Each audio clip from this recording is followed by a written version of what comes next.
Hogwarts Legacy is out in the wild. Reviews are pretty positive, but performance isn't seeing the most consistent things that we were hoping for. Not that it's bad, but I do think there is some cause for concern for anybody thinking about getting this on the old-gen consoles. This is not an alarmist video. This is just going to be me walking through the results that we have found in a video from somebody who has already sort of broken down the various modes and the performance. This is on the YouTube channel El Analista de Beats. We've used this channel before. They do great breakdowns, kind of similar to what Digital Foundry does. And I just want to walk through the spectrum of performance in this game and say you might want to wait. If you're unaware, Hogwarts Legacy release date is officially February the 10th, but it did get a delayed release date on old-gen consoles, April the 4th, and then even later than that, very late in July 24th or 25th on the Nintendo Switch. So it's a staggered release date, and some of the concern would be that this is sort of a cyberpunk situation. They're trying to essentially, avoid the bad PR if it's not going to run so well on the older systems. And I actually think we have some insight right now from performance review. So I want to walk through ray tracing mode, balance mode, quality mode, performance mode, and just show you where things are landing on the various consoles where you can play the game right now, and really caution you and say, I think you should wait to buy this on old gen. Wait for those performance reviews, because there are a ton of PlayStation 4s in circulation, and there are a ton of Nintendo Switches in circulation. I'll talk about the Nintendo Switch and cloud gaming in a moment. But first, let's just look at the ray tracing mode. So this is just a screenshot from the video to give you a very, very quick flyover. If you're watching over on the Tickety Talk, you can't see this, but I'll read it out to you.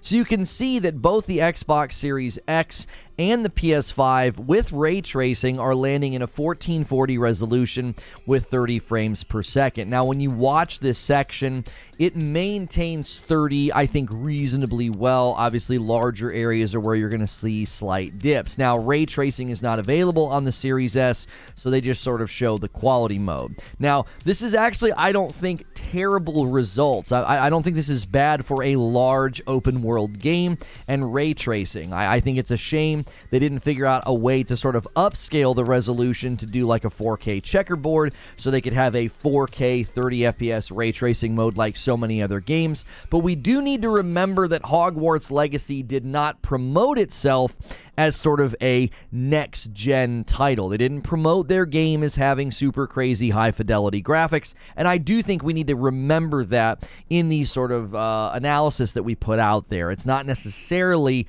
failing to meet thresholds that it promised, but you have to consider if it's struggling to do this on next-gen consoles, you got to really wonder where performance is going to land on old-gen. So this is sort of the tippity-top, turning everything on.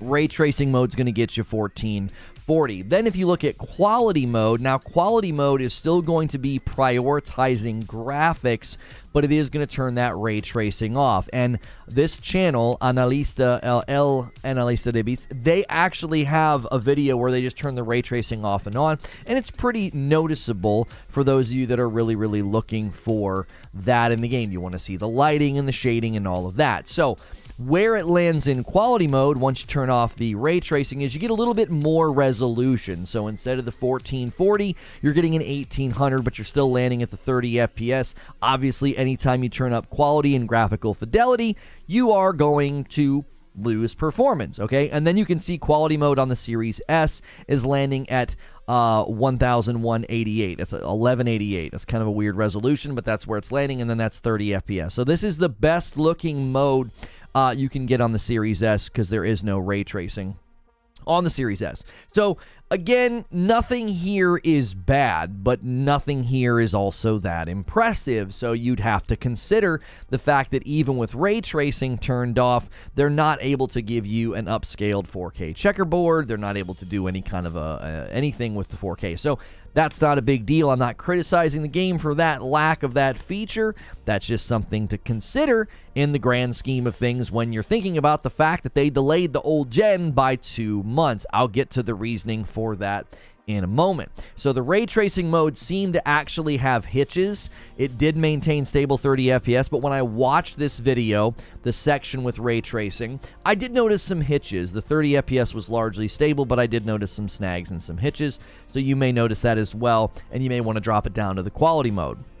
Now, the balanced mode is sort of a mixture of the two. It's going to try and give you better performance, a little bit better frame rate, but it's also going to try to give you really, really good-looking graphics, and this is where you'll notice it switches to dynamic resolution, meaning the resolution will change in order to get you the best and most consistent performance. And they saw on the Series X, still in the 1800s on the resolution, but now the FPS went up a little bit. It went up from 30 to 40. Some people are going to prefer this. Some people feel like 40 FPS is a big enough bump that it feels smoother, but they don't sacrifice resolution and graphical fidelity. You will notice balanced mode drops the Series S down to a 1080. That's actually very common for the Series S at this point. It commonly runs games at a dynamic 1080 just to achieve 60 FPS, so consider that. It's running dynamic 1080 in balance mode, and it's not really giving you that 60 FPS. It's landing in the 40s. So I'm not even looking at the PC settings, by the way. The PC Max is like over here in the corner with me. That's not really the concern, because this video is about, should you wait to buy Hogwarts Legacy on the old gen consoles? And I think we're seeing performance that should cause some concern for anybody who is going to be buying the game on the older systems. When I watched this section of the video, it looked mostly stable at 40 FPS, and you could definitely see the resolution adjustments when you were in the more lush environments or the more open areas.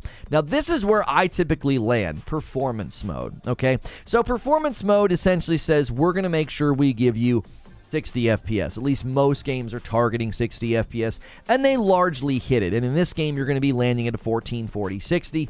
I think that's a great sweet spot. I've been saying that's the sweet spot where games should be targeting, you know, a 4K 30 ray tracing mode. You know, throw everything at the game and try and make it stable at 30. And then as long as you give me a 1440-60 mode, I'm happy.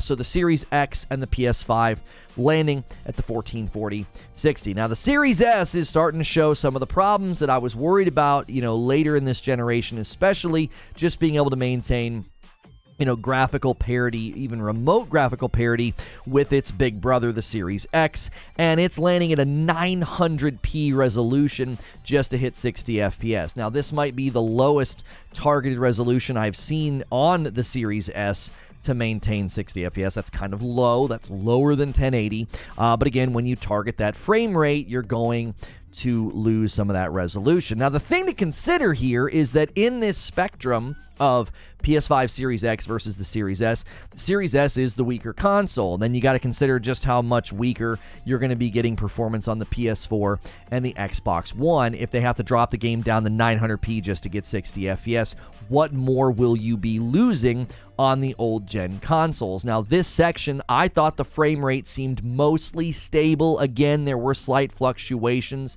The biggest dips in frame rate were seen on the Series S. It did seem to struggle to maintain 60 more than the other consoles.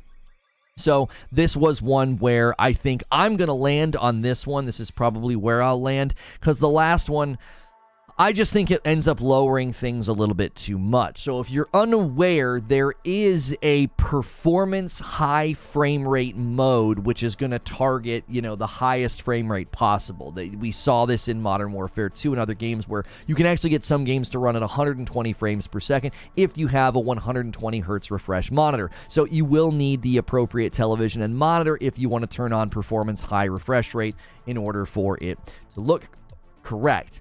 But then you're going to notice, number one, the Series S doesn't even get this option. It does not get the option to run performance high frame rate, so it's not even part of the equation. But you will notice the Series X and the PS5 are dropping all the way down to 1080 resolution to achieve this, and it gets an average of 80 FPS. So this game is a bit of a beast. It is a large game. We have heard from the reviews that the areas are stunning, and the areas are very good looking, and you can see that in the performance. If you want to have as much frames per second as you possibly can, you're dropping the resolution all the way down to 1080. Now, I'm going to be consistent here. I have given the Series S a lot of grief that in order just to give people 60 FPS, it has to drop the resolution to dynamic 1080, meaning it doesn't even maintain 1080, and I have continued to say that is not next-gen performance.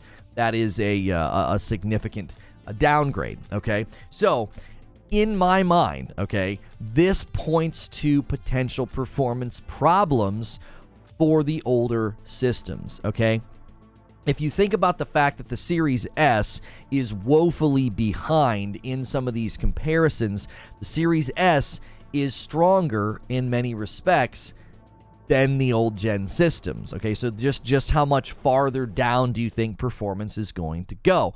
I think the footage mostly looked like it landed in the 70s when they showed that high frame rate mode. It wasn't even averaging 80s like they said. I thought it was averaging 70s, but I didn't run a benchmark. I'm just watching the YouTube video. Okay, this leads me to ask many questions and have many concerns about Hogwarts Legacy with respect to performance on old gen consoles. Okay, first and foremost, as a cross-gen game, it seems to be struggling to hit solid performance with the best console hardware available. The performance is by no means bad. I'm not seeing anything in IGN's footage or anybody's footage out there. I'm not seeing performance that is bad, but it is shaky, and it is not consistent enough for me to be confident in the old gen systems and in the old gen versions of the game.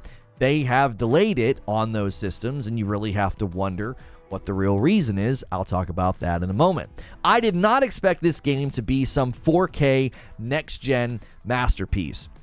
It's not what I was looking for. I did not expect that. They did not promote it in that way. It's fair to hold this to cross-gen standards. There are some really great cross-gen games out there. Obviously, if you look at Horizon Forbidden West and God of War Ragnarok, I think you see more impressive performance for cross-gen games, hitting higher levels of fidelity and performance. However, it's a little unfair because that's a single-platform game, so I'm willing to leave a little bit of room for a cross-platform, cross-generationally supported game that will likely struggle with some of these things. And again, it all comes down to how it was marketed. I definitely expected better performance than a high frame rate mode dropping all the way to 1080 and performance mode not really maintaining 60 FPS the entire time. At the very least, when I pick performance mode, I want the game to look fine, good, not amazing, good, and just maintain that 60. Nothing in this game looks that graphically demanding other than draw distance in the open world. I haven't seen anything that is that graphically impressive. Now, I've seen footage of people inside Hogwarts. So Hogwarts Legacy lets you just go anywhere you want in the School of Hogwarts. And when they're in the School of Hogwarts, I mean, there's some crazy lighting and reflections and shading that if you turn everything all the way on, this game is actually quite beautiful. I actually think they did a very good job. It stands to get nominations for probably art direction, maybe soundtrack and RPG as well. I don't see it winning Game of the Year, but I do think the art direction is going to draw some attention. So, if you're looking at the graphical fidelity of the game and you don't really see a lot of that high-level next-gen performance and promises, you would have thought that it would have been able to be a little bit more stable. Maybe some patches will bring some stability, which leads me to my next question. The real question that people have to be asking is, was the old gen delayed to help with optimization and graphical feature downgrades and removal of some graphical features, or was it to limit bad PR? Are we looking at another Cyberpunk situation? Is the game just too large in size and scope to run well on old gen? That happened with Cyberpunk. As they developed it, it just got too big and too cumbersome for the old systems, and Hogwarts Legacy is certainly a pretty ambitious title. If you've seen the size of the map that got leaked, it is a pretty big game, and it's pretty dense. It is, I think, been an anticipated game for a very long time, and the largest potential footprint of sales is actually the PS4 and the Nintendo Switch. When you add up all those consoles, this game stands to be the most commercially successful game of 2023. My advice to anybody considering getting this for the Xbox One or the PS4 is to wait for performance reviews, or maybe wait until you have a next-gen console. We're hearing good things from everybody that is playing the game. I've been talking to people in my Discord and my chat. They're playing it on the PS5. Some people are playing it on the Series X. The only most noticeable performance difference I saw between the Series X and the PS5 was the PS5 had a quicker load time. It was loading in sections around 4 and 5 seconds, and it was like around 7 seconds on the Series X. So it had about a 2-second advantage in load time, which that might not seem like a big deal, but 2 seconds can feel like a long time for people that want things to load instantaneously, but load times are present in the game. That is another thing that doesn't feel very next-gen. A lot of next-gen games now have virtually no load time at all. The other thing to consider in this equation is the Switch. The Nintendo Switch is going to potentially be the bigger market for this game. Now, PS4 versus the Switch with Harry Potter fans, I don't know where that lands, but the Nintendo Switch has insane market saturation. It will likely, I think, need to join the ranks of other games on the Switch that run on the cloud. If you're unaware of this, games like Dying Light 2, Hitman 3, Plague Tale Requiem, Resident Evil Village, they're on the Switch, which seems crazy, but they're on the Switch because they run on the cloud. Now, some games are landing in the 70s on Metacritic. I went and looked. I said, okay, how are games faring inside of the Nintendo Switch Cloud ecosystem? Are they getting decent reviews? Are they getting good reception? Some games were landing in the 70s, but then Resident Evil Village Cloud version had like a 36. Users were very unhappy with that game and the performance. So it could go either way. I don't have a whole lot of confidence in games running on the Nintendo Switch Cloud, especially games of this size and scope. So if you're anticipating getting this in July, I believe it's like July 25th or something like that, it's practically the end of July. On the Nintendo Switch, again, you may want to wait. You may want to see, okay, I don't know if I want to get this thing. I'm going to wait for performance reviews because that is going to be a huge indicator on whether or not it is an enjoyable game to play. Okay, lastly, I do want to say this because I know this comes up all the time. My final point in my sort of opening monologue here.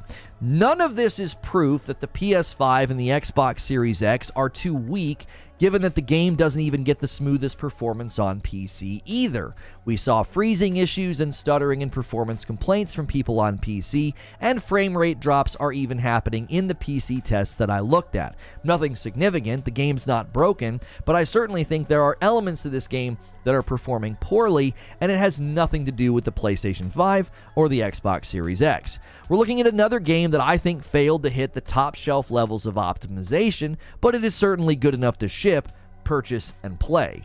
My conclusion is nothing about Hogwarts Legacy performance reviews and tests indicates that the game is broken or bad or not worth playing, but it does raise concerns about just how well the large game of this size and of this scope, how well it's going to run on older and weaker systems.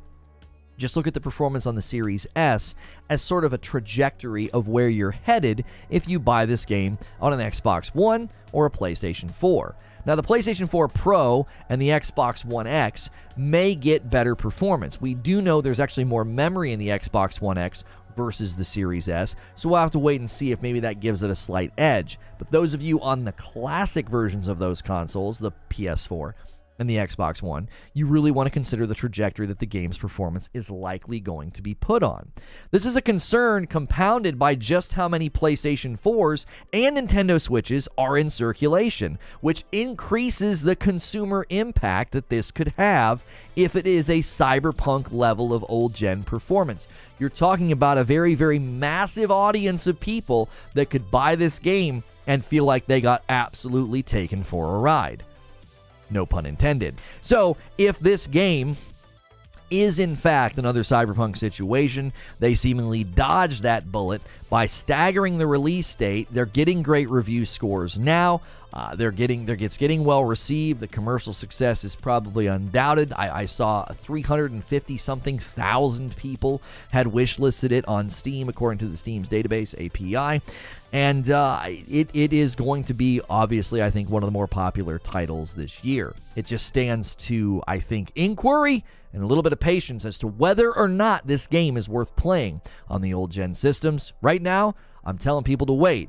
I'm not telling you to not buy it. I'm just saying, is probably the one to hold off on if you're still in the middle of the old gen systems and the next gen consoles that are available right now. So that is the show open, about a 20-minute show open. I hope that's enough info. I hope that's enough things to help you make a decision. Good morning, good afternoon, and good evening. We have had an insane start to the day. We already have 55 members. Teddy went a little crazy at the opening of the day, and G-Dog went very crazy, so I already owe you 10. I'm going to start waiting to gift these members until the end. It'll give people a reason to stick around. It'll reward the more loyal viewers who watch the whole show or who stay till the very end. So I will always make good on what I owe you. So if, again, this hits 100 again, I'll give you guys the amount that you deserve. Love the shirt today. Yeah, we have another, let me turn the timer on. We have another Into the AM shirt that I am wearing.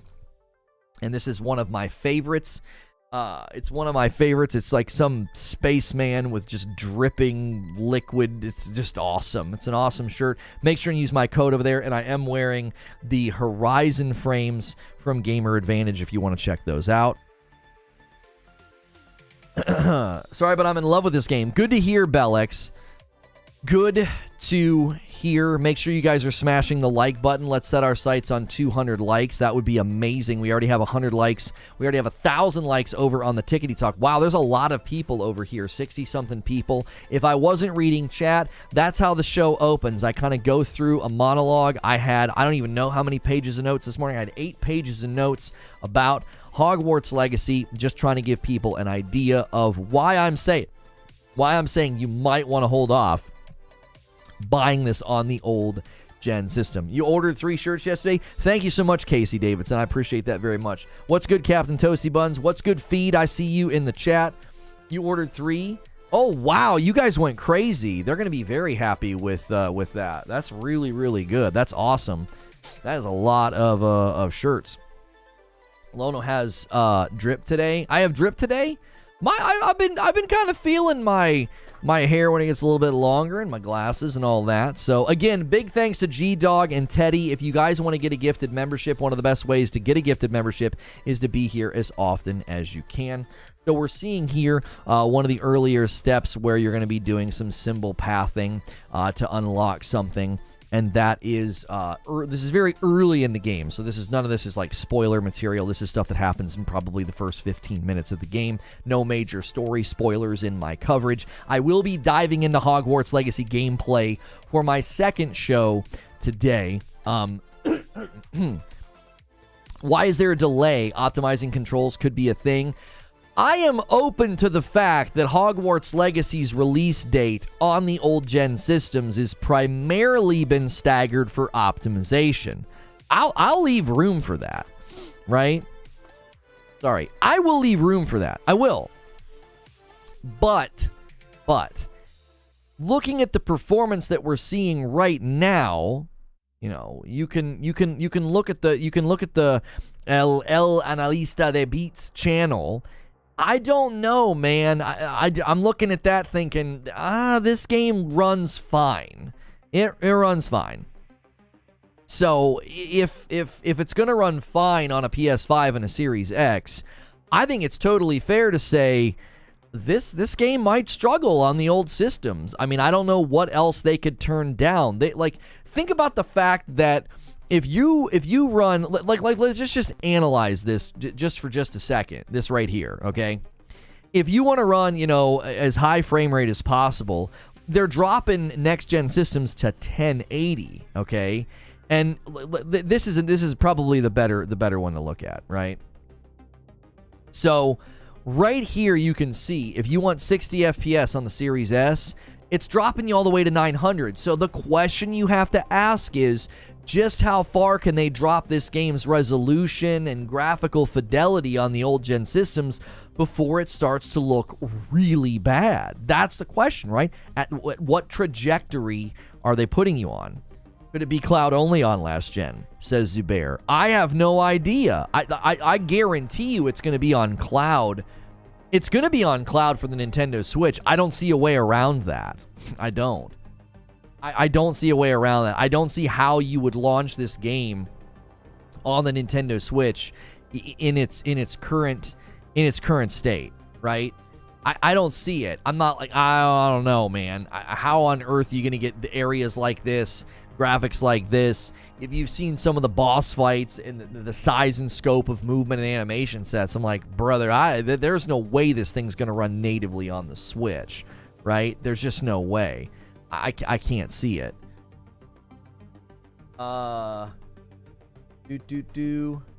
This guy said, Tremolo says, a few performance issues on the Series X, but the depth of everything else is seriously amazing. You called it. Much bigger open world and RPG than we anticipated. I appreciate you saying that, Tremolo.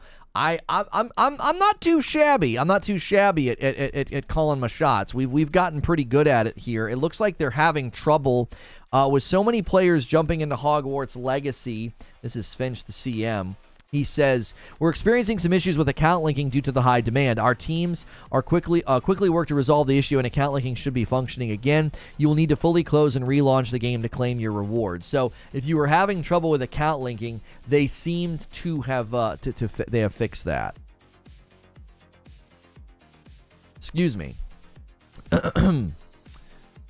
Only the weird people who are confused about what... so I'm not getting into that discussion. I think this will be the last year for old gen, and then we'll move on. I think you're probably right, King Dylan. I think we are going to be seeing sort of the last era of cross-gen support. I mean, look at how many things are happening in this scene. I want you to imagine trying to play this on the Switch, right? You've got a swirling fog in the background, you got reflective water on the ground, you got all the particle effects of everything going on, multiple NPCs, your companion, I'm telling you, just the enemy count, NPC count, and graphical depth alone of this little sequence, this will 100% have to run. It'll have to run on cloud on the Nintendo Switch, which again, you have to look at the games that are running on cloud on the Nintendo Switch, and you have to ask yourself, like, is that something that you want to experience? Look at the user response. Look at what people, have been saying. I think that's incredibly important. Reviews, as far as I'm concerned, Rocksteady is to Batman as Avalanche is to Harry Potter now. Yeah, I think has Avalanche proven themselves with this game, says Goat Reviews. I think so. They are one of the WB Games' best devs now behind NetherRealm and Rocksteady. Would you like to see them what would you like to see them make next? I mean, I'll be honest with you. I think based on initial reception, they should probably just keep making Harry Potter games. Now, I got news for you. I would imagine as long as they ignore Twitter, I don't think they have a reason to stop, right? I guarantee you there are people that work for the company, there are CMs, there are moderators, there are admins that are like, yeah, I don't know if I want to go on that merry-go-round again. People are pretty awful, right? That could certainly be a problem. People be like, yeah, that was great. That was really fun. We made a ton of money, but I don't know if I want to do that again. I mean, that could be something that ends up happening. Graydon with 5 months says, Hogwarts, Hoggy, Hogwarts. Let's go. Thank you so much. Jay Murph, I forgot to thank you for your renewal. Love, Lono, if the Series X is getting this kind of performance on a cross-generation game, then I would be worried on how it will perform on next-gen only games. Thank you for 8 months, Jay Murph. I've been trying to draw people's attention to the Series S for a while, and I think people just think I'm being a hater, and that is just not the case. Do you think the $70 price tag is justified? I think it is because of the size of the game. I think we're entering into a landscape where games are going to be $70. And as long as it's a full and complete AAA game, I don't see a problem with charging $70. Right? Surely you can't be a CM and be that put off by some angry virtue signalers. Right, but it's a little bit different than that. They are 100% targeting people. They're creating databases so that you know who has streamed the game, who's done anything with the game. People are generally being freaking terrible about it. So it's not as simple as just being like, oh well, I'll just work on the next project. If you guys are having some trouble and buffering and having to refresh, I apologize.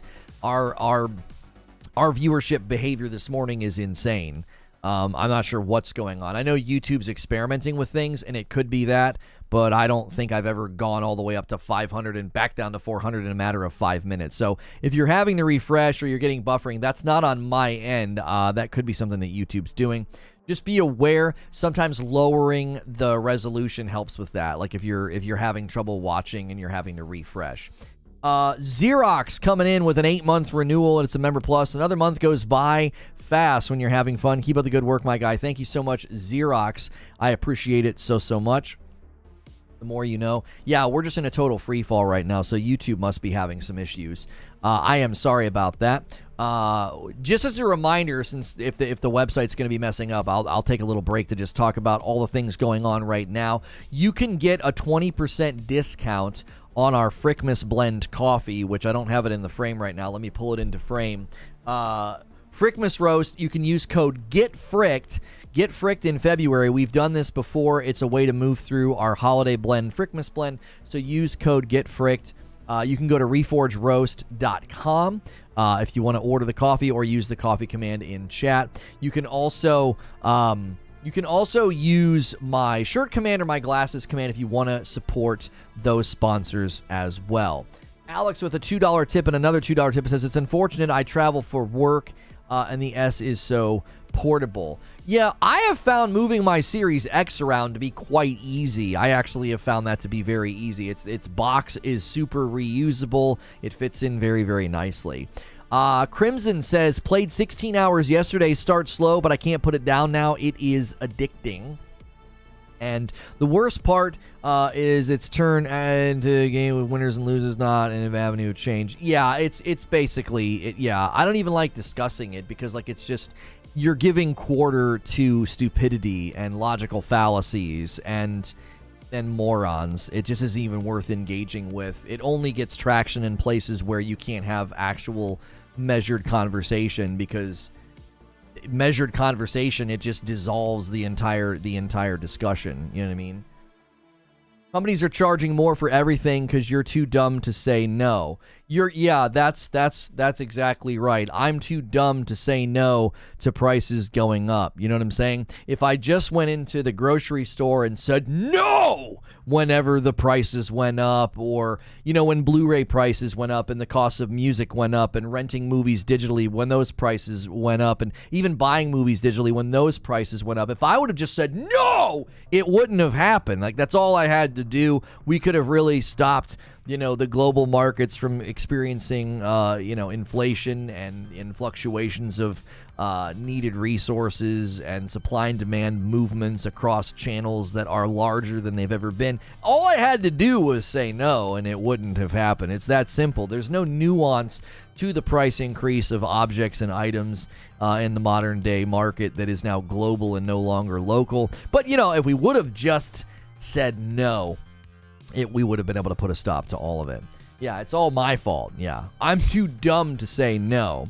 The funny thing is, every time the discussion of game prices come up, I think the people that forget, they forget the reality and the history of video games, right? Like, the history of video games is that I actually am spending less money than I did when I was a kid, and I'm getting way bigger games. Like, this game for $70, back in the day, you would have spent $70 or $80 for a video game, which was approximately $100 to $120 back then, according to inflation. So it was a very, very expensive purchase back then to buy a video game. And it would have been a fraction of the size of Hogwarts Legacy. If you look at the size of the map, if you look at the number of quests, if you look at the potential play time, you know what I'm saying? Phantasy Star 4 was $70 in the 80s. I bought it. Yeah, exactly. The idea that you're somehow getting ripped off, or I'm too dumb to not buy games because the price has gone up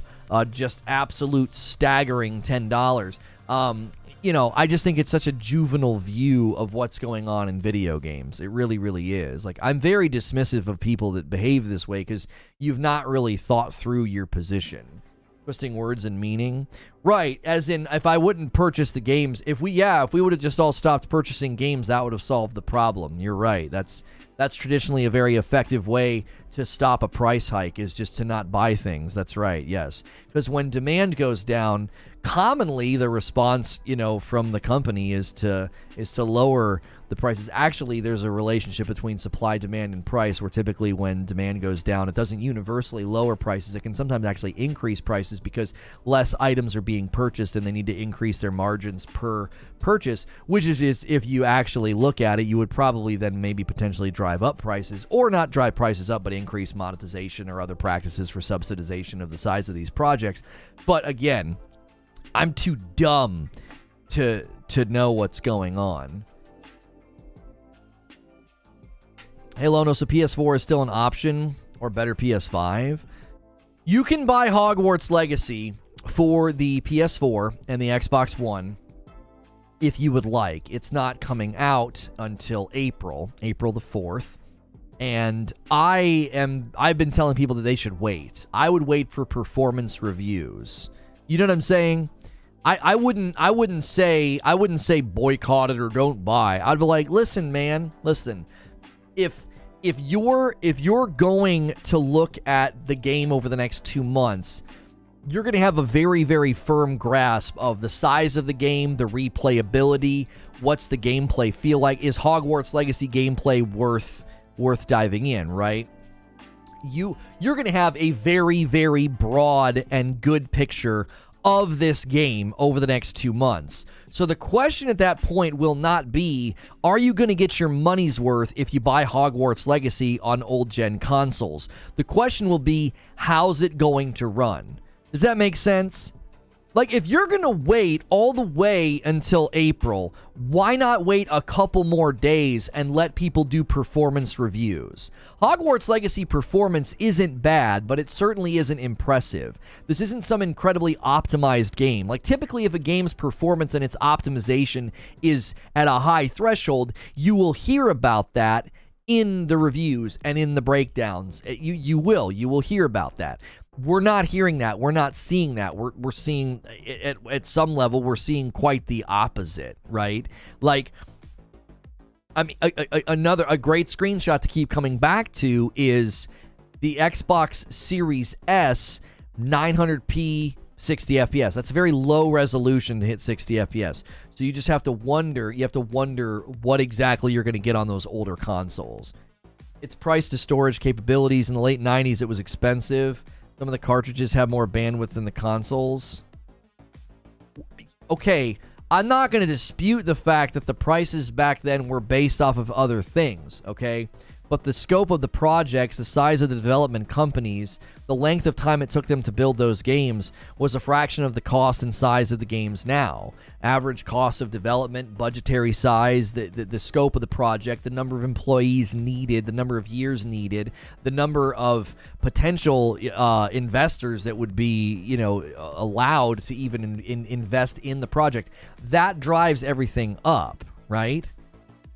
So you can't compare and say, oh, but the cartridges costs all this money, that's why the video games were more expensive. Okay, well, I'll see your cartridge cost and raise you, I don't know, quadruple the size of budgets, quadruple the size of development teams.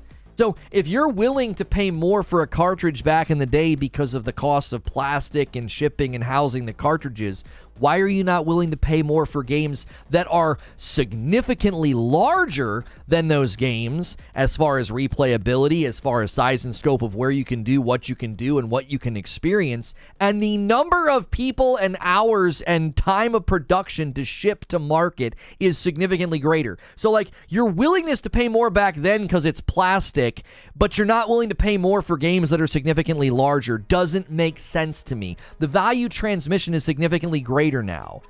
What, did the plastic of the Nintendo cartridge make you feel good at night? Did it give you snuggles and kisses? Who cares about that? Compare Ocarina of Time in size and scope to Breath of the Wild, and then just be quiet. Just be quiet about it. It's absolutely inconsistent to be like, yeah, it was totally fine to charge that much money back then for cartridges because the cost of cartridges were really expensive. Okay, cost of video game production is higher than it was back then. Size of the development companies are higher back then. And the games are bigger. The games are bigger. You could probably put an entire collection of video games inside of Hogwarts Legacy, as far as the map size and the quests and all the places you can go. You could probably put like 50 games inside of this game, but you're not willing to spend an extra $10. Developers made better games with fewer people. That's subjective. Arguing that games were better back then is not something that's objectively true or demonstrable, because that's just purely your opinion. So you're going to go back and play, like, what? The Legend of Zelda Link to the Past and argue that it's better than Hogwarts Legacy? That's a false equivalency anyway. You can't even compare the titles because they're not even in the same ballpark. That would be like comparing an early edition Game Boy game to an online MMO mobile game of today. You can't even compare them. It would be like comparing an ant to Mount Everest. They're so different in size and scope and substance and replayability.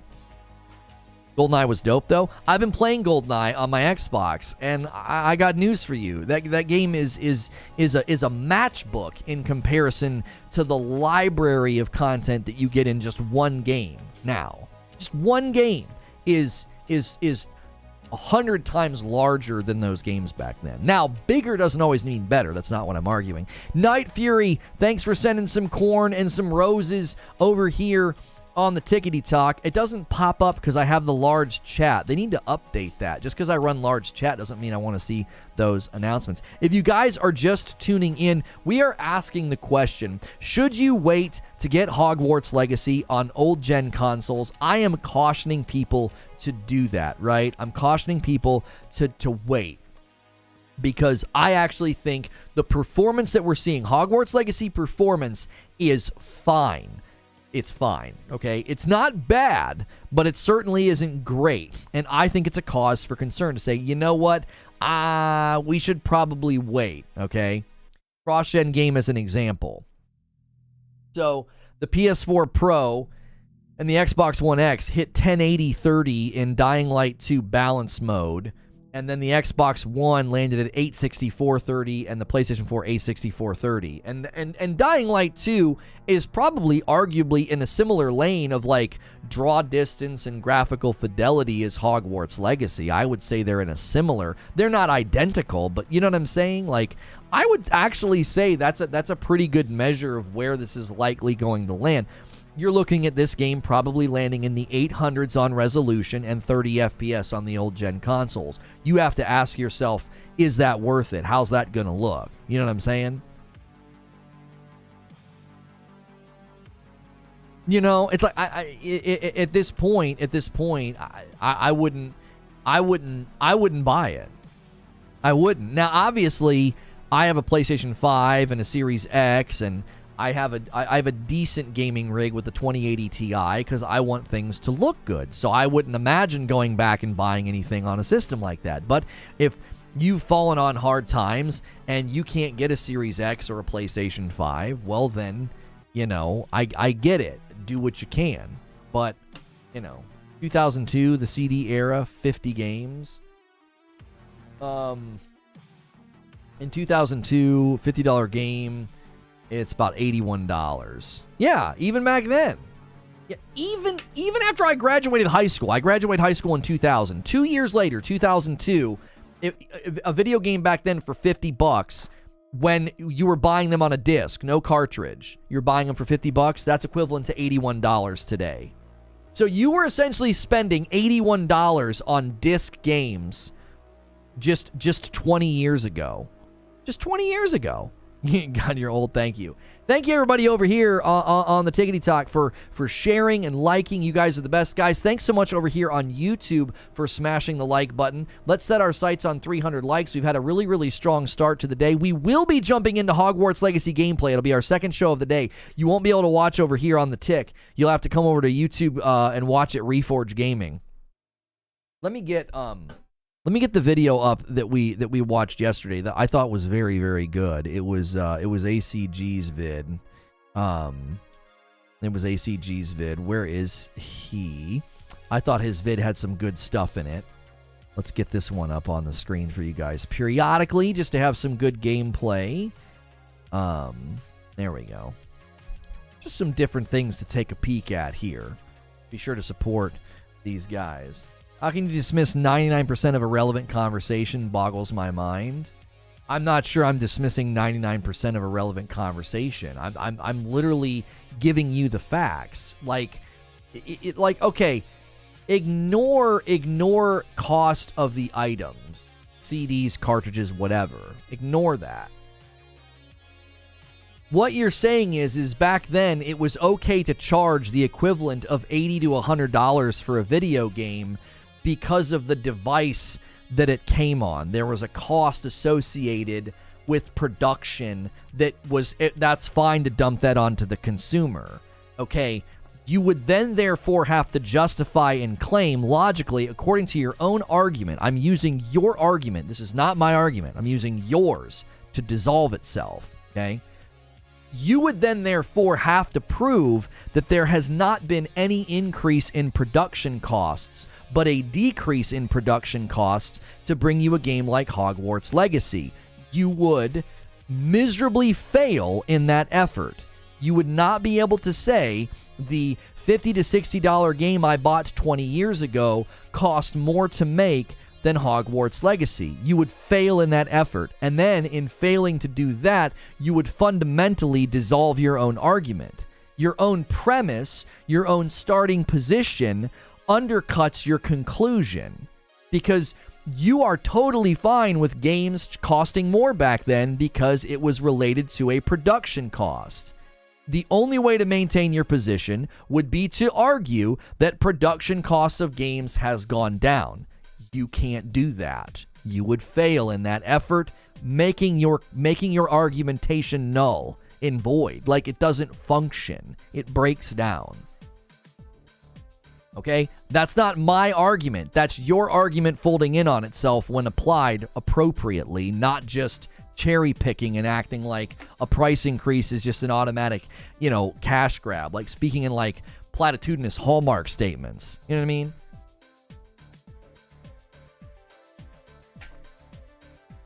Now, I believe this is going to be $60 on old gen systems. So no matter how you shake it, Hogwarts Legacy on old gen systems is a full-priced AAA game, okay? And you have to decide, if you're still playing on a PlayStation 4, if you're still playing on an Xbox One, you have to decide what level of performance that you're okay with, right? Definitely going to wait to buy Hogwarts Legacy.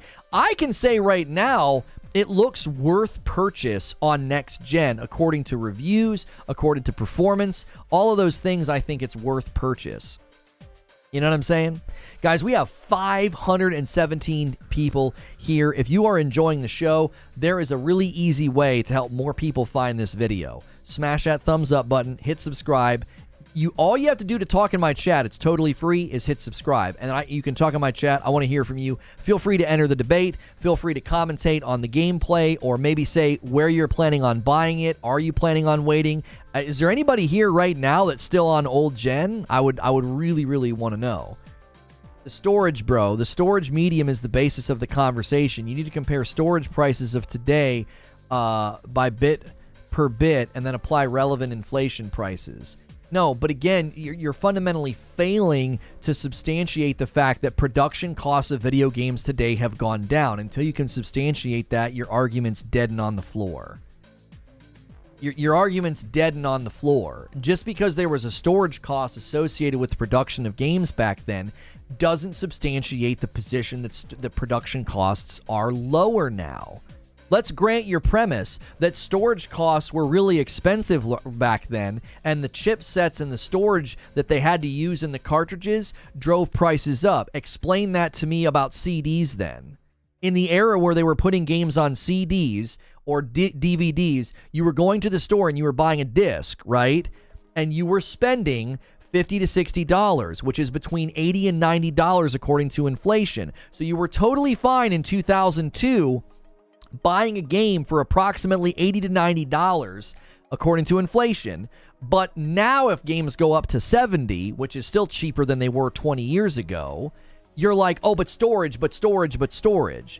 CDs were dirt cheap, and you were paying the equivalent of $80 to $90. Again, You're not able to substantiate your position by actually looking at a logical economic trajectory breakdown of inflation, cost of games, production of games, scope and size of development companies. You can't substantiate the position. It's literally just angry Karen economist, like armchair economist, acting like, well, they should be able to give these games away for $20. Like, according to what? Maybe do some research into the razor-thin margins of video games before you start talking about how greedy they're being. This will help. Final Fantasy VII was, at the time, the most expensive video game ever produced, with a development budget between $40 million and $45 million, equivalent to $76 million today. So... what's the average? So 40 to 45 million and Final Fantasy VII was one of the most expensive games back then to make. What are budgets landing in now? 2 and 3 times that, right? Like, games of this size are probably around the 100 million mark, I would think. 1 to 200 million, easy. Again, production has tripled and quadrupled for some of these companies, let alone you're talking about Hogwarts Legacy. You're talking about games like Star Wars. You're talking about games where licensure and royalty splits are a part of the deal. So you can't drive costs down when there's more hands in the pot. You've got a publisher, you've got licensure, you've got maybe outsourced development, you've got outsourced quality assurance, you've got all these different things that you didn't have to do back then. None of that was associated. They literally hired Hollywood A-list actors to do voice acting for Hogwarts Legacy. How many times can you boot up a game from back in the day and even hear an actual well-known person? Somehow you think those plastic cartridges were cheaper than securing digital delivery. These devs don't own the infrastructure that makes digital delivery possible. They have to pay to use it. Another example of, like, there's so much nuance to the discussion. You can't just be like, oh, it's $10 more, they're being greedy. CDs were cheap to produce, but previous prices set a precedent. That's what businesses do. Cheaper to production, same prices. Okay. And 20 years later, production costs have doubled, tripled, and quadrupled for some of these studios. Where's that money going to come from? No, I've not watched The Last of Us yet. I'm going to wait and binge it. Record profits. If by profits you mean gross revenue, ignoring the inflation increases, operating costs devalues the value of the gross revenue relative to the previous years. Right, exactly. Like, if you want to talk about record profits and record revenue, you're acting like every video game is experiencing that. Right?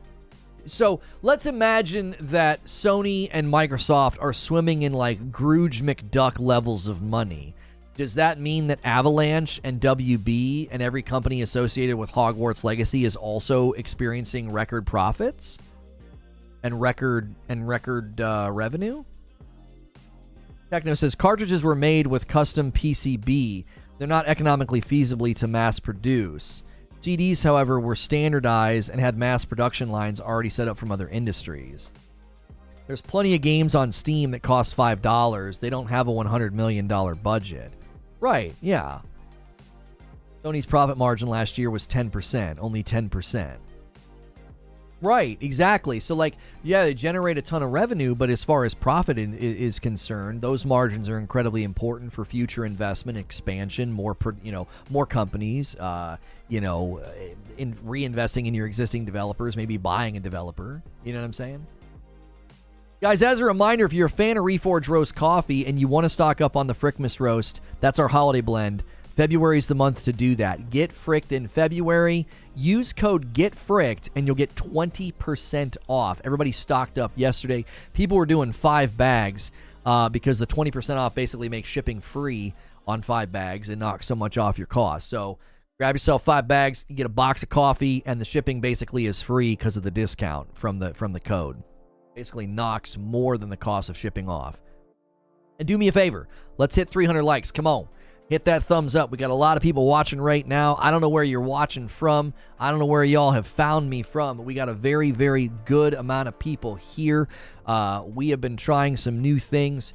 with the way that we title our content, and we're getting a ton of people in here from Browse and Suggest. That means you may have been watching another YouTube video and you decided to click on mine. If that is the case, then do me a favor and click the subscriber button and then say hello. Say, hey, I'm enjoying the show. I think this show's crap. I think your argumentation's good. I think your argumentation's bad. Whatever you think about what's going on, feel free to weigh in. As a brand new subscriber and a viewer of the content, I do keep it safe for work. One of the things I noticed about Hogwarts Legacy, I first booted it up this morning, is the number of accessibility features and customization features that are in the game that will likely get glossed over because all the people that, really want to triumph and sing the praises of games adding accessibility will likely not want to do that for fear of, reprisal and hate. But there's actually a lot of accessibility features and things in the game, as well as just customization features for, performance. Wanted to give my 2 cents about legacy media formats. Games should be more expensive, but microtransactions on top of premium box price is a major turnoff for me. Yeah, but here's the problem with people that are like, if the game is full price, you can't have microtransactions. Okay, well, if a game is full price without microtransactions, then don't expect to play it beyond the month that it launched in. Checkmate. That's a checkmate. Do you see what I did? Like, you can't apply that axiom universally. If a game is full price, it can't have microtransactions. Cool. Concluding, what would that be? Concluding statement? I don't know. I don't know what you would call that logically. It's a conclusion that I think is fair. It is. If you're like, it's a full price game, it can't have microtransactions. Yeah, sure. Don't expect to play it after the month that it launches in then. Unless you're just going to keep replaying it. Like, don't expect new content. Don't expect ongoing support. Don't expect more to the game. Don't. You're not going to play it beyond about a month. And if you do play it beyond a month, you're just going to replay it. Right? Is that fair, though? You can play Breath of the Wild for a while and go back to it. Sure, and if you play it beyond that month, you're still playing the vanilla version. Maybe I need to be more exhaustive in my comeback, Sandy.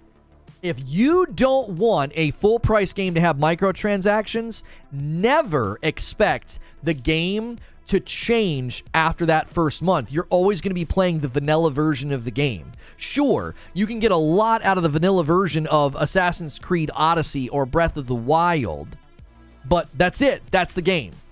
If you want to play a game beyond that first month and actually have things added, support, ongoing experiences, then there needs to be microtransactions. How are you going to subsidize it? Even if it's DLC or a season pass, that's still a form of microtransaction. You're not buying a full game. You're doing a smaller purchase within the game. That's the point.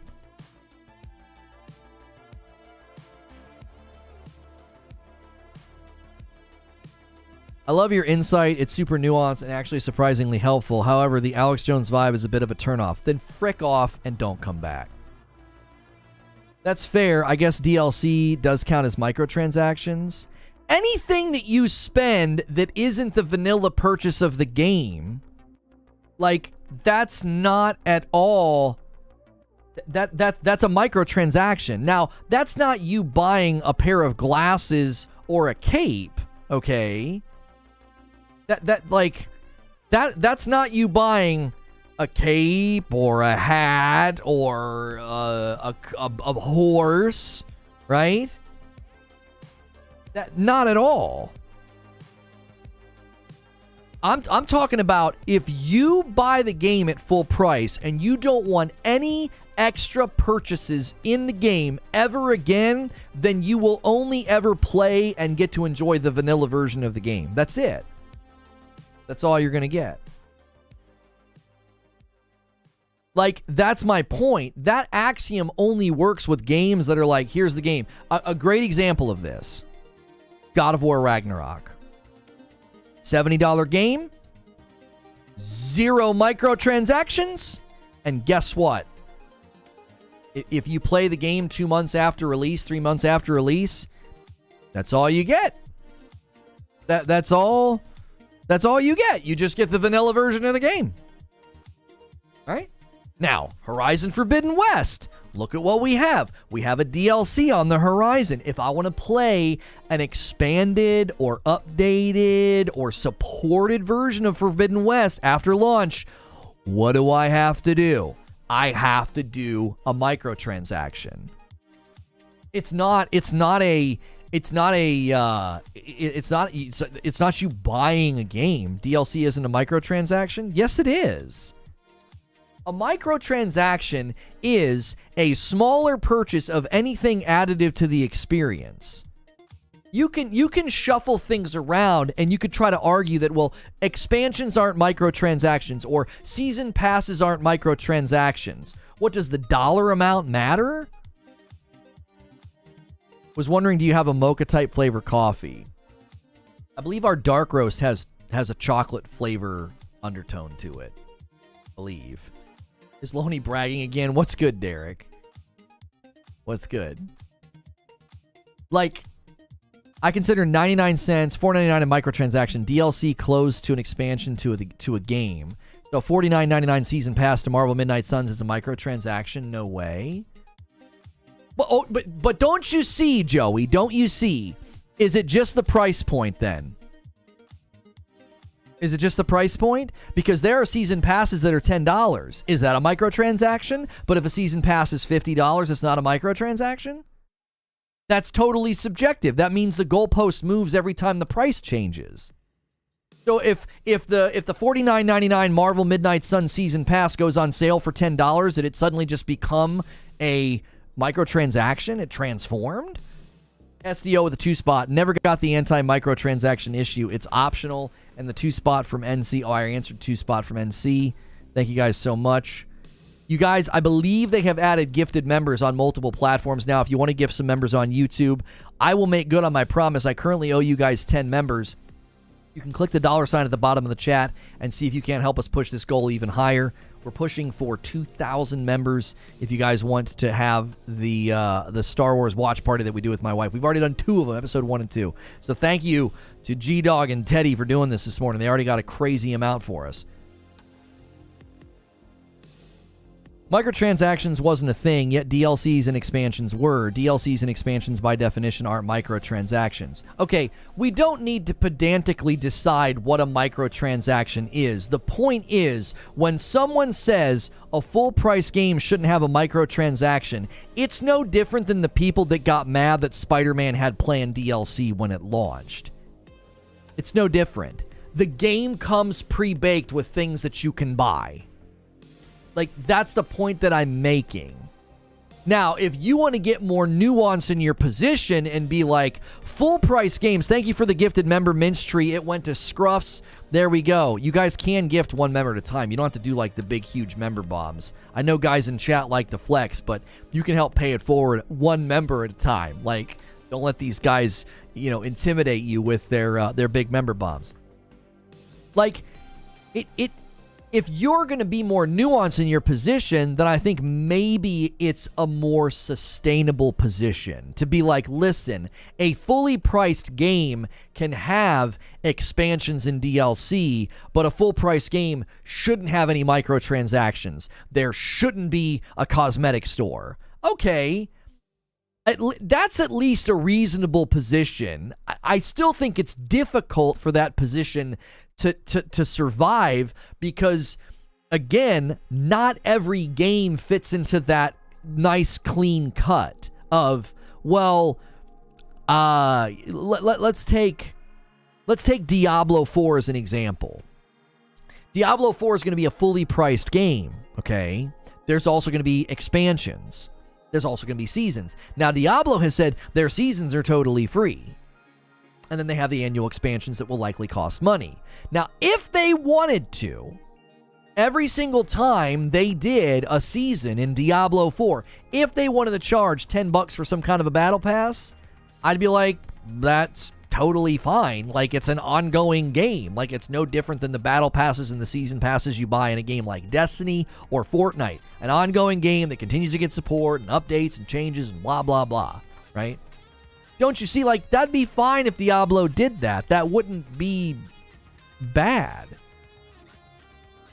Gifted is on mobile now, a little behind. Yeah, it is. It's added, but I don't know if it's on iPhone. It'll probably never be on the iPhone, but it is on Android.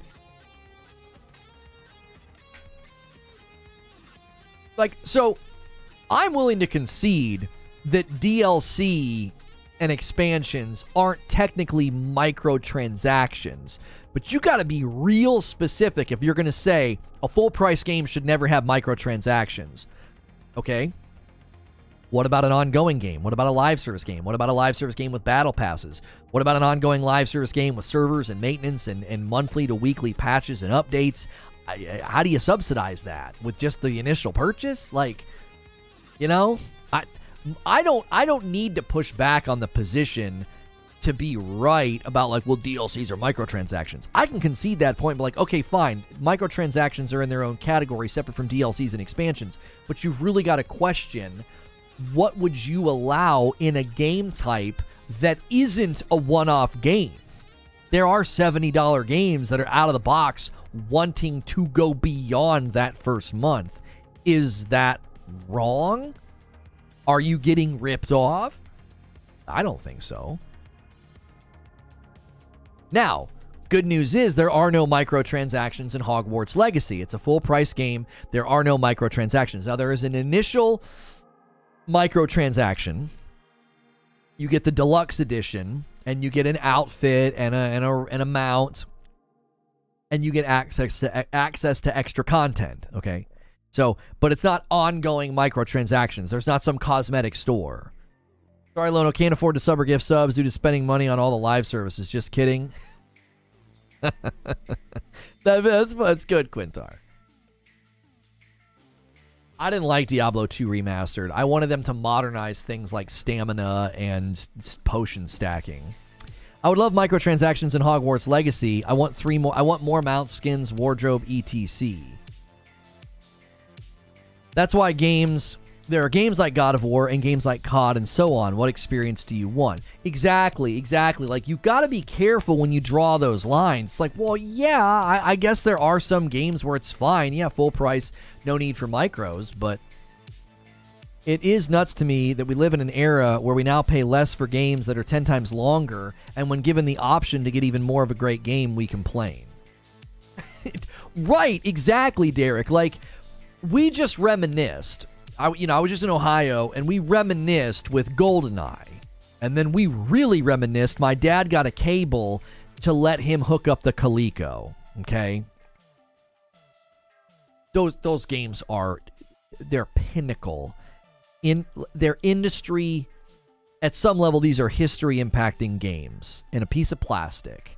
This game that impacted a generation, that led to what we're doing right now, right?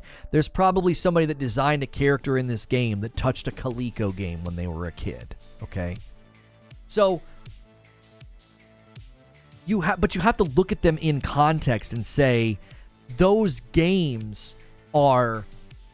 They're like a microcosm of what we get to experience now. They're so small. They're so short. There's nothing to them.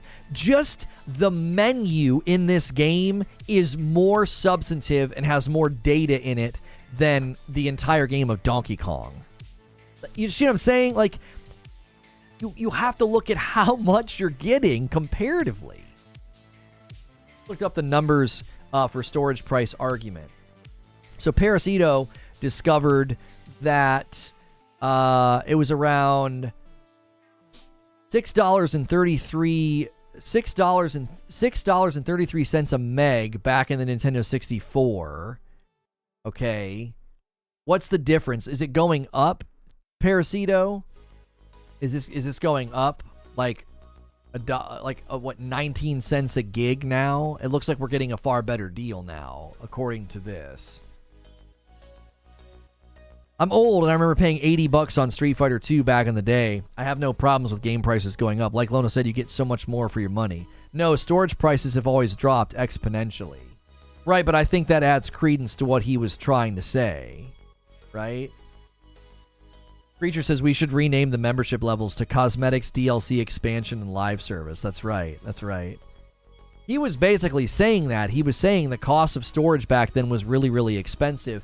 He was justifying why a cartridge was essentially, you know, 80 to $100 back then. You were spending 50 to 70, but according to inflation, you were spending around $100 to $120 on games back then. Games have multiple ways to make extra revenue. They sell books, merch. Halo sold nail polish. They already have a million ways to make money. $70 for a game is just bending over. I just think your position's too extreme to survive. It's too extreme. It's too ideological. It's not facts-based. It's not logically reasoned. It just feels it's ideologically based. It's based on an ideology. You haven't won me over at all. I didn't catch why storage cost was controlling in that argument. I even granted him that point, though, Zubair. I said, okay, fine. It was way more expensive to put games on a cartridge back in the day because of storage costs. Okay, that justified the price. Therefore, you have established a premise that production costs justify a higher or a premium price. Ergo, if production costs today are higher than they were back then, they would be justified in charging more money. That places an impetus on him to create a fact-based argument that production costs of video games are lower than they were back then, and he will not be able to do that. He knows he can't do that. That makes his position dead. It's defunct. You cannot use in your argumentation, yeah, it's fine. Production being expensive, or an element of production being expensive, justifies the high price. It justifies the premium price. Okay, then you'd have to substantiate and argue and demonstrate in the market right now that the production cost of video games has gone down. And you can't do that. Therefore, he inadvertently has argued in support of the $70 price hike. By accident, he's argued for that.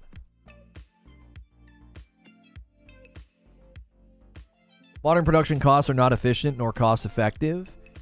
Okay, but then you'd have to analyze every single company and every single business structure of developers across the globe and determine that, according to you, they're not efficient or cost effective. What measurement, what market analysis, what business analysis are you using to come to that conclusion? How many developers are there in the world that create games at the scope of Hogwarts Legacy? How many? Maybe 100, 50 to 100 developers probably in this spectrum of size. What analysis are you bringing to the table to claim that? So that would then mean we're paying 70 because they're bad at efficiency and being cost effective. Why were you going about cost of games when eggs out here being double the price they used to be? Well, and that's what I said. I said the prices of stuff is just going up, just going out all the time. I discovered you a few days ago, and you've been spitting facts. Love the content. Keep going. Thank you. I am sorry if I'm slow to respond over here on the Tickety Talk. I need the ability to stream over here with the stream key so I can fold the chats into one, and I don't have the ability to do that just yet, so I sometimes fail to look over here. How do you like the game? I will be playing it this afternoon on my YouTube channel, Reforge Gaming. I can't stream it over here because I don't have a stream key, so if you want to watch me play it, I'll be playing it for my second show today. As a consumer, shouldn't we always fight for cheaper prices? Why should we worry if it's good for the industry? Oh man, you're so close, D-Max. You're like right there. Why should we care if something's good for the industry? Because if something's bad for the industry, it can have a diluting and destructive effect on it. Like you can harm it.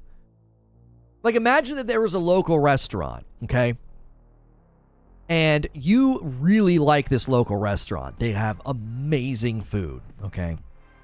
But they printed and published some coupon deal through Groupon that was bleeding them. And if people continued to use the Groupons and they were legally obligated to honor them, it was going to harm them. And if the manager and the owner tried to reason with people and said, listen, this was a mistake, and if you continue to use these, you're going to bleed us. We're going to have to close down. Well, shouldn't we as the consumer always fight for the lowest price? Why should I be concerned if this is bad for the industry? Because the restaurant's going to close down, bro. Like, or they'll just cut all their menu items and they'll lower staff, and then service will suck, menu items will disappear, and you'll have an inferior experience. And, I don't know, maybe the prices will go up after all the Groupons run out. You see what I'm saying? You can't just act as if, oh no, it's totally fine if something's bad for the industry or bad for the developers or bad for the companies. That if you act just totally, neutral in it, like, oh, it doesn't matter. Well, the inefficient government-infused population with copious amounts of cash. Oh. Why is it always? Why are you guys always on this? I don't get it. I don't get it. To me, it's always baffling that people that'll bang on the drum of the free market get really angry when prices go up. Like, question: do you still have a spreadsheet? What's good, Hilly? Wanting the thing for the least money possible is why we have crappy McDonald's burgers at every off-ramp in the country and about 7 mom-and-pop burger joints. The push for cheap can go wrong.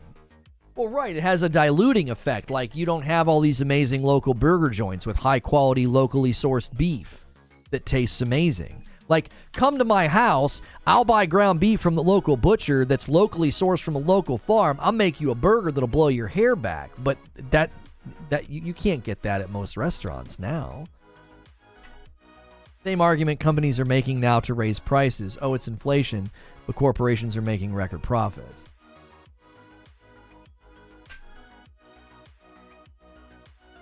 Free markets had nothing to do with government printing money. I didn't say that they were related. And the cost of video games going up is not related to the government printing money. That's a non sequitur.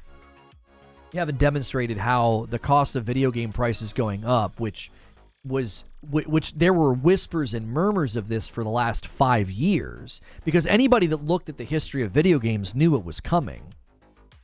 It happened with Blu-ray. It happened with not just Blu-ray. It happened with movies, and it happened with CDs. Like, digital entertainment as we know it, prices went up. Movie theaters, prices went up, right?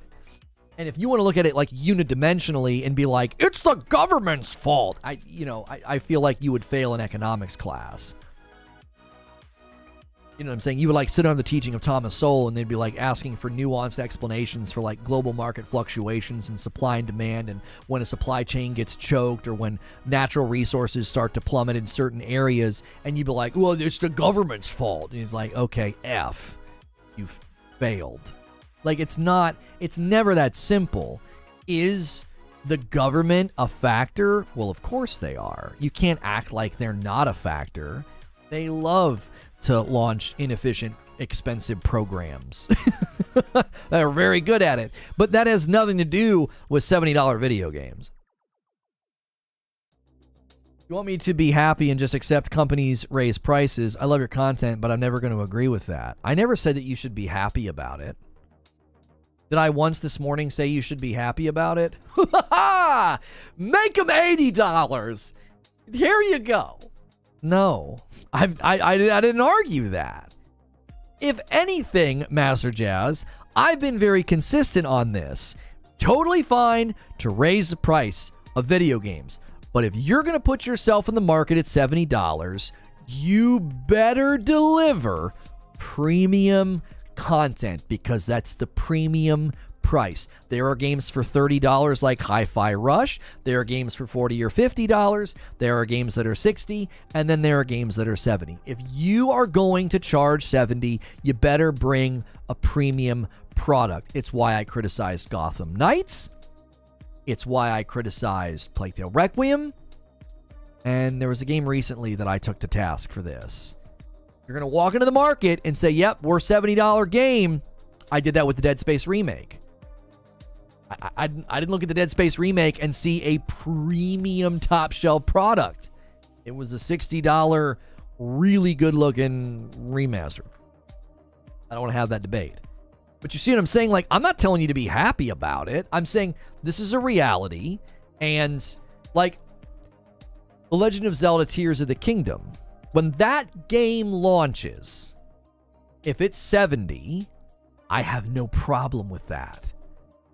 Because it is going to be 100 times the size of The Legend of Zelda Link to the Past, which cost me more money. You see what I'm saying?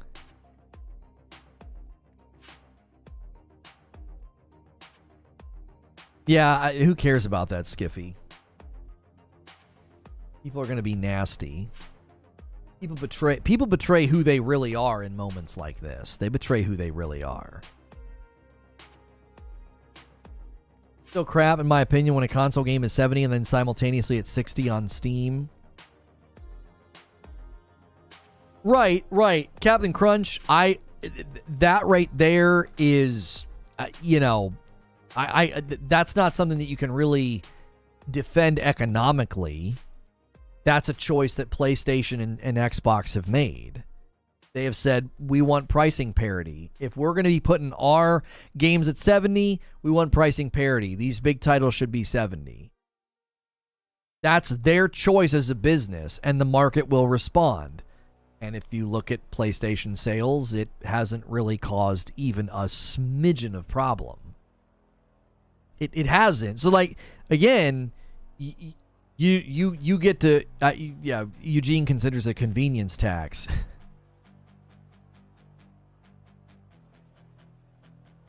You can be cheaper on Steam. I might just buy it on PC instead. Yeah, I won't.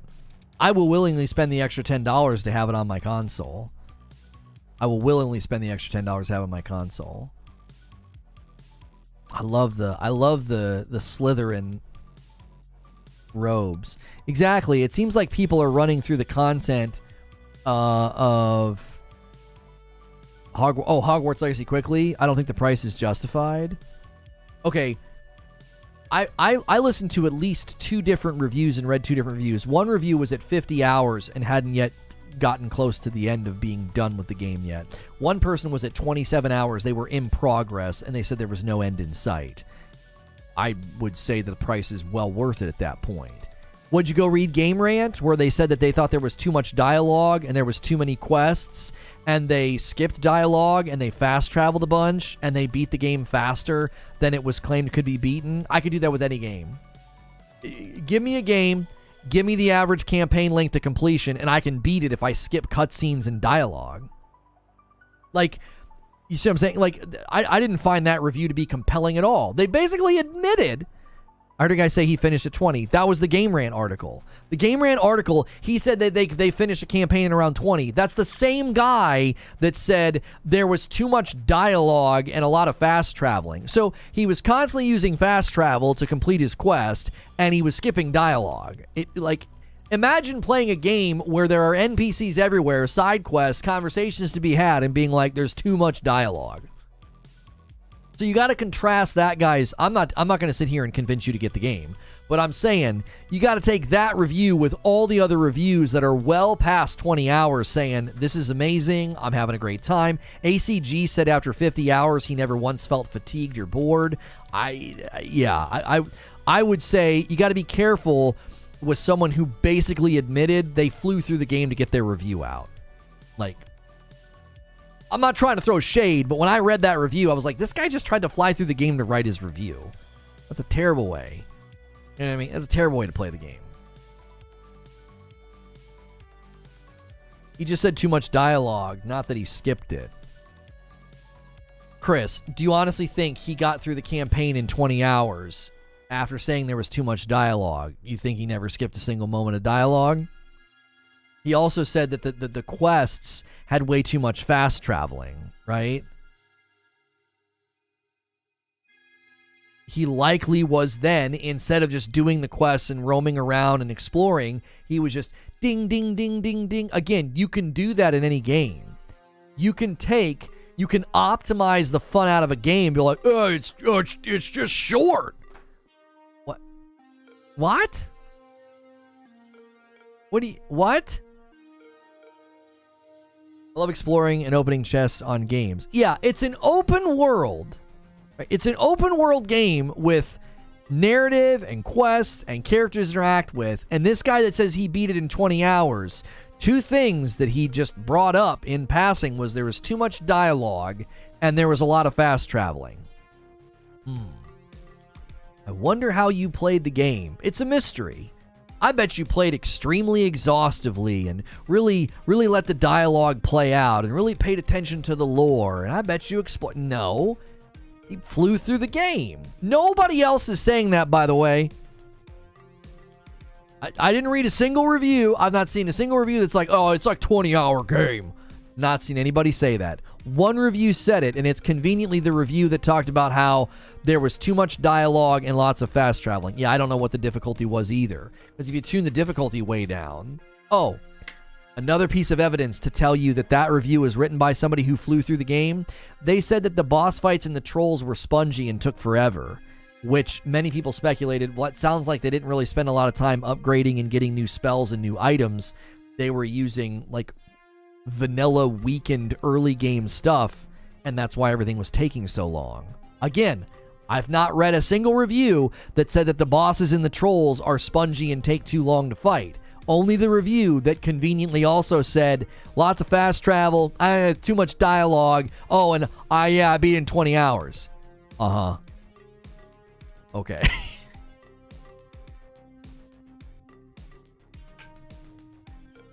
My measurement for a game for my style of play is $1 an hour. It's like $1 an hour. $60 game, 60 hours of play. I got my money's worth. Not a perfect method, but consistent on my part. I think the dilemma you're going to run into there... I have definitely played games where, like God of War Ragnarok, I think I landed in the 40 to 50 hour range. In squeezing 60 out of it would have been easy. You could squeeze 100 hours out of that game. I didn't go back and do any of the completionist stuff. So it's hard. Because sometimes you don't want to. Sounds like Game Rant burned through it quickly, motivated by monetary considerations. I get the review out first at the expense of the game. Brilliant. Well, and they gave the thing that was funny about the Game Rant review is he recommended it and said it was great, and said once he got into the open world, he couldn't put it down. So it was just odd. We all hate fast travel now. Is that bad now? No, that's not what I was saying. I commonly have to read your statements in chat, and I have to say that's not what I was saying. It's a convenient tactic on the internet that I'm learning there's words for. People that intentionally misconstrue what you're saying regularly. You seem to make a bad habit of it here. That's not what I'm saying at all. Within the context of the discussion, I'm going to help you, because in language discussion, reading, and even like dissecting grammar and interpreting, a text from another language, you have to consider the context of what you're reading, right? Like, if I lovingly say I hate you to somebody, like, I hate you, man, you have to look at the context of why I'm saying that. You can't be like, do you actually hate him? The context of what we were discussing was length of game completion, and arguing that, well, 20 hours is really fast. Any game can have a much quicker and more expeditious completion time if you use fast travel. I mean, the reviewer? I'm not saying a reviewer took issue with, oh, we should hate fast travel. What I was saying, Master Jazz, is within the context of the one review that I read said, oh, you're saying the reviewer seemed like he hated it. He said that the quests led to a lot of fast travel. But again, you see what I'm saying, Master Jazz? Why is he the only one saying that? Yeah, Game Rant gave it a 9 out of 10, like a 4 out of 5. They recommended it. It was weird. It was honestly a weird review. Said that the questing was the weakest point of the game. Skyrim main sequence quests, and if you skip dialogue, can take about 3 hours. The speed run's about an hour. I'll tell you this, when you tend to play games in a completionist style like I do, there's never been a better time for gamer time to dollars. I got 175 hours out of Horizon Forbidden West, and that's before the DLC. Yeah, if you play completionist, yes, a lot of these games are incredibly stout and very full, yes. You can literally put in X amount of hours into a game. I still play Half-Life 2 every now and again. Right. The point is, I'm not trying to discount the review. I'm saying if we're not hearing that consistently, I did everything in Ragnarok and got 58 hours. That's pretty good. If we were consistently hearing that the Hogwarts Legacy campaign was short, man, it was really short, it only lasted about 20 hours, I would give credence to that. I'm like, yeah, a lot of people are saying that the estimations on campaign length were overstated. It's landing in about the 20-hour range. Got one review saying it. It's the same review that says there's too much dialogue, there's a lot of fast travel, and bosses and trolls are spongy and take a long time to kill. I think the way they played the game is why it only took 20 hours, and it's why they felt there was too much dialogue, and it's why they felt there was too much fast travel, and it's why they felt the bosses and the trolls were spongy. I think they just played through the game very quickly. They played fast. That's not an indicator of the game's quality. Does that make sense? It would be like playing a fighting game and being like, it's really button mashy, and you played it and you hit one button the whole time. And you're like, I don't get it. Just a button masher. And people that are understanding of the game are like, you played it extremely unidimensionally. You didn't play it and figure any of the stuff out. What was the score they gave the game? It was like a 4 out of 5. They recommended it. IGN's weird too. Well, I saw people falsely summarizing IGN's article. They were like, the game barely runs, it has tons of problems, there's only 2 enemy types, 9 out of 10, because I like Harry Potter. Like, people are having to come up with a made-up narrative for why the game is getting good reviews. Right? Like, obviously, I love seeing IGN get fleeced by people, but I don't want them fleeced for dishonest. Like, these people are just lying. Isn't the IGN review a meme? Well, the point that I'm making is that people are just flat out lying. They're like, yeah, the reviews are all talking about how the game barely runs and it's just a bad game, but they're giving it 9s out of 10s because they like Harry Potter. Do you see what they're doing? They're trying to create a narrative where the good reviews couldn't possibly be because it's a good game. It's because people are blinded by their fandom of Harry Potter. They're quite literally just lying and creating a false narrative because their fifis can't take it. They're like, my fifis, somebody liked a game that I tried to hurt. That's fundamentally what we're seeing. Is emotional instability on full display. People tried to hurt the game. It didn't work. It's going to be massively commercially successful. It's getting great reviews. So they have to create a new false narrative. The false narrative they tried to run with didn't work, so now they've got a new one. Oh, it's getting 9s and 10s because people are Harry Potter fans. Oh, okay. Everybody that likes the game, everybody that's highly reviewing the game, everybody that's giving the game a high score is a terrible person, and the only reason it's getting a high score is because they're a Harry Potter fan. Like, it's just a juvenile view of the world. Yeah, the Did They Stream That Wizard Game website. Again, just tribalistic, Neanderthalic, insect-level intelligence that's just following the mob, and that's all it is. It's these people all demonstrate low verbal IQ. They all demonstrate emotional instability. They all demonstrate that they don't really have any relevancy. Their brands are paper thin, so they latch on to any moment that they can. It's just frivolity on full display.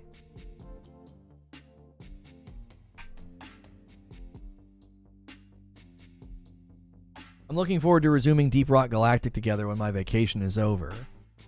We started that game too.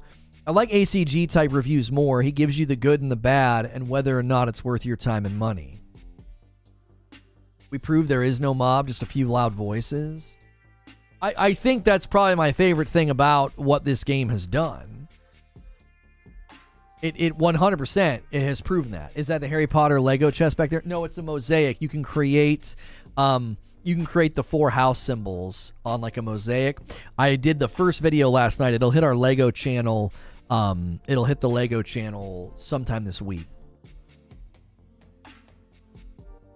Time to plug your products. Let's see the hair juice. I can't show the hair juice, yes, because it's not empty. It's up in the bathroom. I actually use it every morning. I'll bring it down here once it's empty.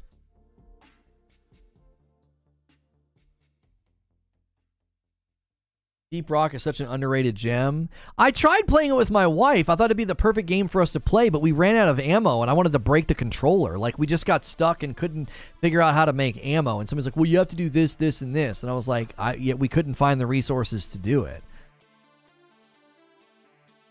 People that have been playing it all seem to really like it. I'm streaming on YouTube. I'm sorry I'm not reading comments over here. I need to get a stream key for the Tickety Talk. We have a lot of viewers over here. Oh my gosh. I am really sorry for not acknowledging you guys. It's really difficult. I have a Discord chat, a YouTube chat, and then I have you guys, and you guys just unfortunately are like over here. I think I need to move you over to this spot. I can tape, if I tape the thing that grabs the phone over here, I'll be more able to see chat more often. East Coast Overlord with a $5 tip through Super Chat. It amazes me that people like this exist, yet will still play Blizzard games. I guess it's only worth talking about when it gives you power over others. Well, and they won't boycott their choice, Forbes journalist. Well, their choice Forbes blogger who covers all things Destiny. No, they won't boycott him for covering it. No. Applying their rule set, like, actually consistently? Consistency's not in their vocabulary, bro. As far as, the people over here that are asking whether or not people are enjoying it, whether or not you should get it. As it stands right now, the subject of today is, should you wait to buy Hogwarts Legacy on old gen? Based on everything we've seen from current gen, okay, I would say it's getting good enough recommendations. It's getting good enough recommendations to buy the game on PS5 and the Series X. I would go into the Series S with a little bit of caution. Just a little bit of caution. Like, as an example, oops, wrong input. As an example, the Xbox Series S, in order to achieve 60 frames per second, has to drop the resolution down to 900. Okay, that's pretty low for a quote-unquote next-gen console. Okay? So, I'd be cautious for the Series S, but overall, I think the next-gen consoles, the PS5 and the Series X, I think at this point you can buy fairly confidently. I am warning people and cautioning people to hold off on old gen because you have to wait until April the 4th. Well, if you can wait between now and April the 4th, you can wait like a couple of days for an old gen performance review. Does that make sense? Risk of Rain's better than Deep Rock. Changed my mind. They're completely different games. TJ Rage with a $5 tip. Actually hearing more from the other side over the boycotters, though. Well, you probably just follow the right people. I mean, buddy, they're out there targeting, blocking. They literally have a database. You can literally go to a website and put in a username, be like, oh, I really like supporting this person. Did they stream that game? And it'll tell you if they did or not. It's quite literally like mobbing and marking for exclusion. It's just Salem, baby. It's Salem. We haven't evolved. We have not evolved beyond Salem witch trials. Insane irony of it all.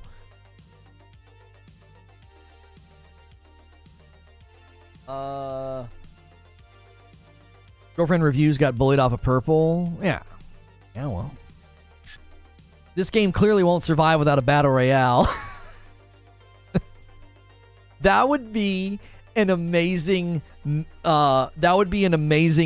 channel. Like, every game that comes out, you just decry it as a failure because it doesn't have battle royale. Cooking Mama 7. Will it survive? Well, the lack of battle royale is a clear indication of failure. Hogwarts Battle Pass? I don't know. There's no Battle Pass. Yeah. Imagine wasting database resource for that. Just imagine building it. I know. Girlfriend Reviews got slammed for TLU too as well. They can't win. Yeah. Everyone hates you in this day and age. Eugene, everyone hates you. If they put a fraction of that effort into their own content, they wouldn't be fading into obscurity. That's right. Oh, they're going to farm it, baby. They'll farm it for impressions, and then in 2 weeks, no one will know what their names are. Your pros and cons so far? So I will be playing it this afternoon. on my Reforge Gaming YouTube channel if you want to watch me play it. As far as what I've seen from reviews, the pros that are extremely consistent is open world exploration is awesome. It's where everybody tends to land with most of their praise with why they keep coming back. Another pro that we're hearing from multiple people is that the combat is way better than they expected. They expected to not like the combat, or they expected the combat to be very simple or boring. And we're hearing from people that no, the combat is significantly better than we heard. Now, some people took issue with the number of quests and, you know, it's kind of a bloated game, but most people are praising the number of side quests and experiences that can be had. Exploration is rewarded. There's all sorts of lore in the world. There's all sorts of things to find.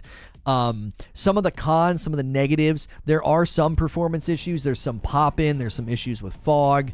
The frame rate and resolution isn't quite what you would want to see. And so the reason for today is that as Steffi is saying, Steffi the Bean is saying, the Xbox One version and the PlayStation 4 version won't be out until April the 4th. And given some of the performance issues on the PS5 and Series X, even Series S, I'm saying, listen, you might want to wait buying this on old gen, right? The issues are not major because Joe Bob saying, I've not noticed any issues, game is fantastic.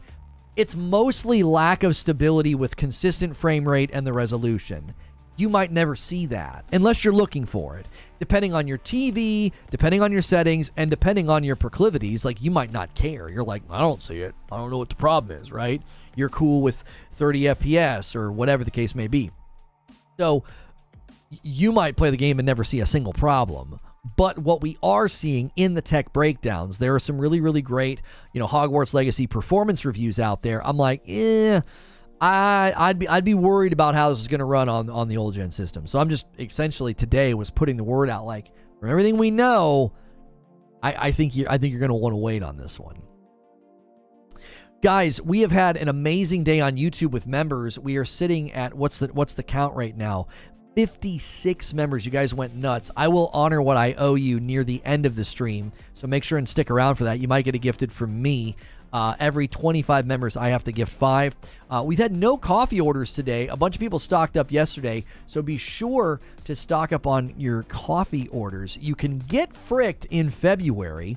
If you use the code GetFricked, you will get 20% off our holiday blend. So take advantage of that. If you're watching over on the other site, you can go to reforgeroast.com.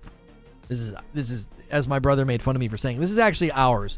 A lot of times people that sell coffee or drinks and things like that, it's like a sponsor, and that's not the case with this.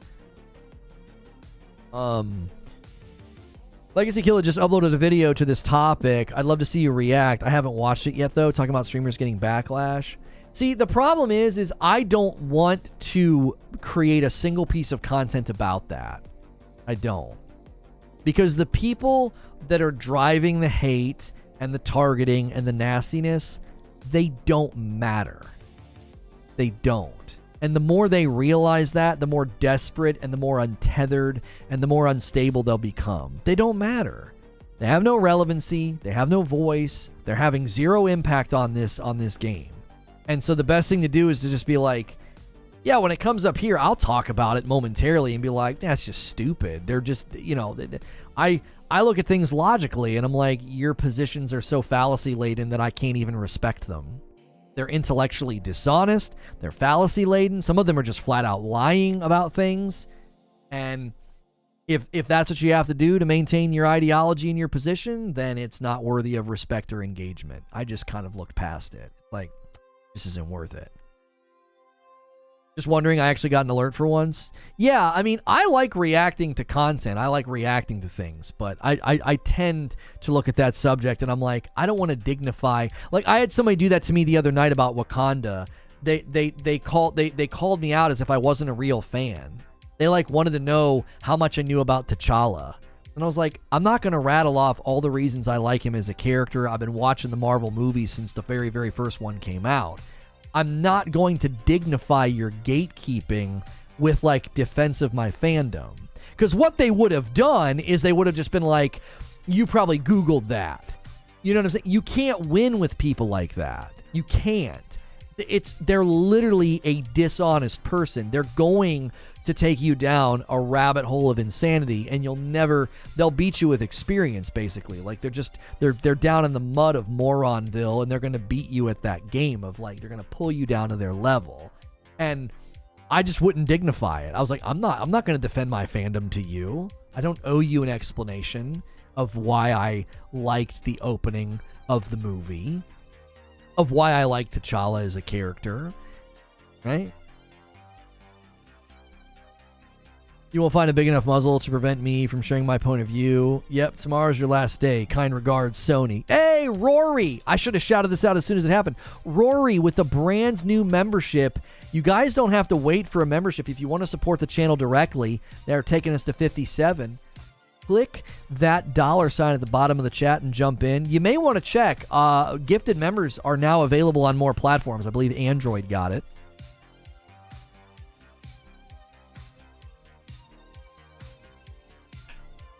If you don't criticize bad behavior, you're just enabling it by letting it grow. Yes, but there's a proverb that says, if you respond to a fool according to his folly, you will become a fool yourself. And then the very next proverb is, respond to a fool according to his folly, lest he be wise in his own eyes.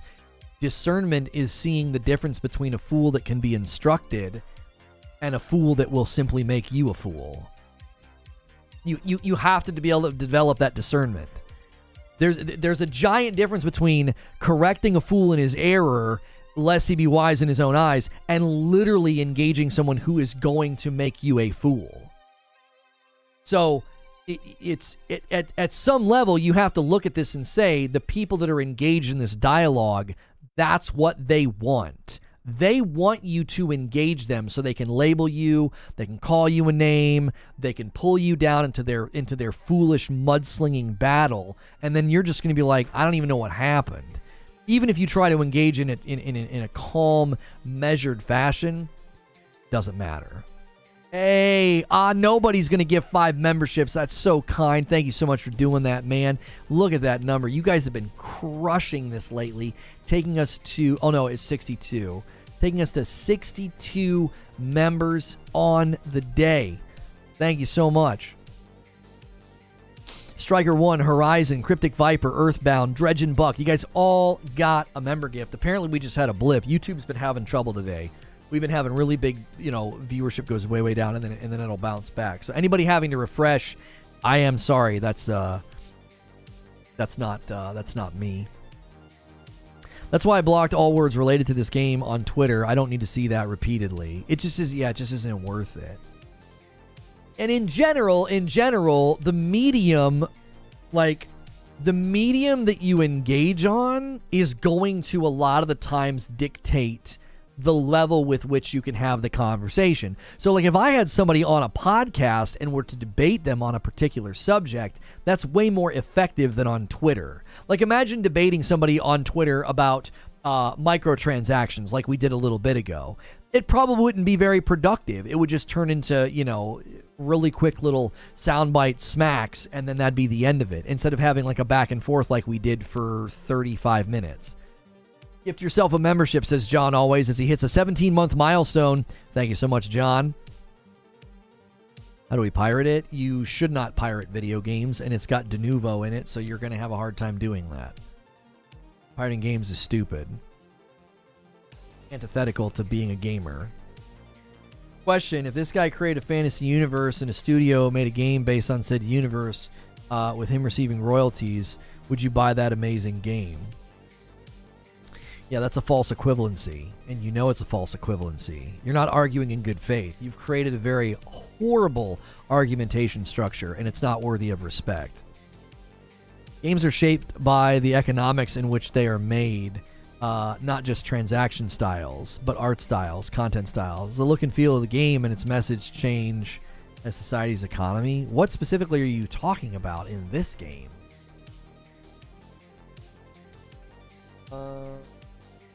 Thank you so much, said Striker 1. I'm about to have back surgery in 2 weeks. I had to drop my membership for a couple of months till I get back to work. Well, we take care of our own here, man. We do. Just join. I already know what we're talking about. How are you, Glitters? Good to see people over here watching on the Tiggity Talk. If you guys like what you see over here, you can see the full studio as well as gameplay if you watch me on YouTube at Reforge Gaming. If you prefer to watch over here, I appreciate that very, very much. Consider supporting me directly by hitting that star button at the top. That will give you a badge next to your name and the use of emojis. And then over on YouTube, you can click the $ of the join button to do that. YouTube, you can subscribe for free. And on the Tickety Talk, you can hit follow for free. That'll just ensure that you see my content when it goes out, when we upload a video or we do a live stream. So consider doing that to make sure you don't miss out on any of the content that we have here. The late 90s games had a lot of bright and happy themes in them of the optimism of 90s economic growth, whereas after the 2008 crash, games went dark, depressive more. Oh, I mean, I've never studied that, but you could probably study art expression over, generations, and you probably see that happen both in TV shows, movies, and video games, right? Look at how bleak some movies are from back then about, post-apocalyptic or the end of things and just how bad everything's going to get, like the rise of the zombie genre, the idea that everything's going to get really bad and we're going to be our undoing, and and if you look at like early sci-fi movies and, the idea that like, our discoveries are going to end us, were largely probably based on, political issues going on back there, like global political issues of what we were doing and what others were doing. So there was a fear of like technological advancements, which led to movies like The Terminator, that, the idea that we're going to be our own undoing, that a lot of the times that probably happens, not just in video games.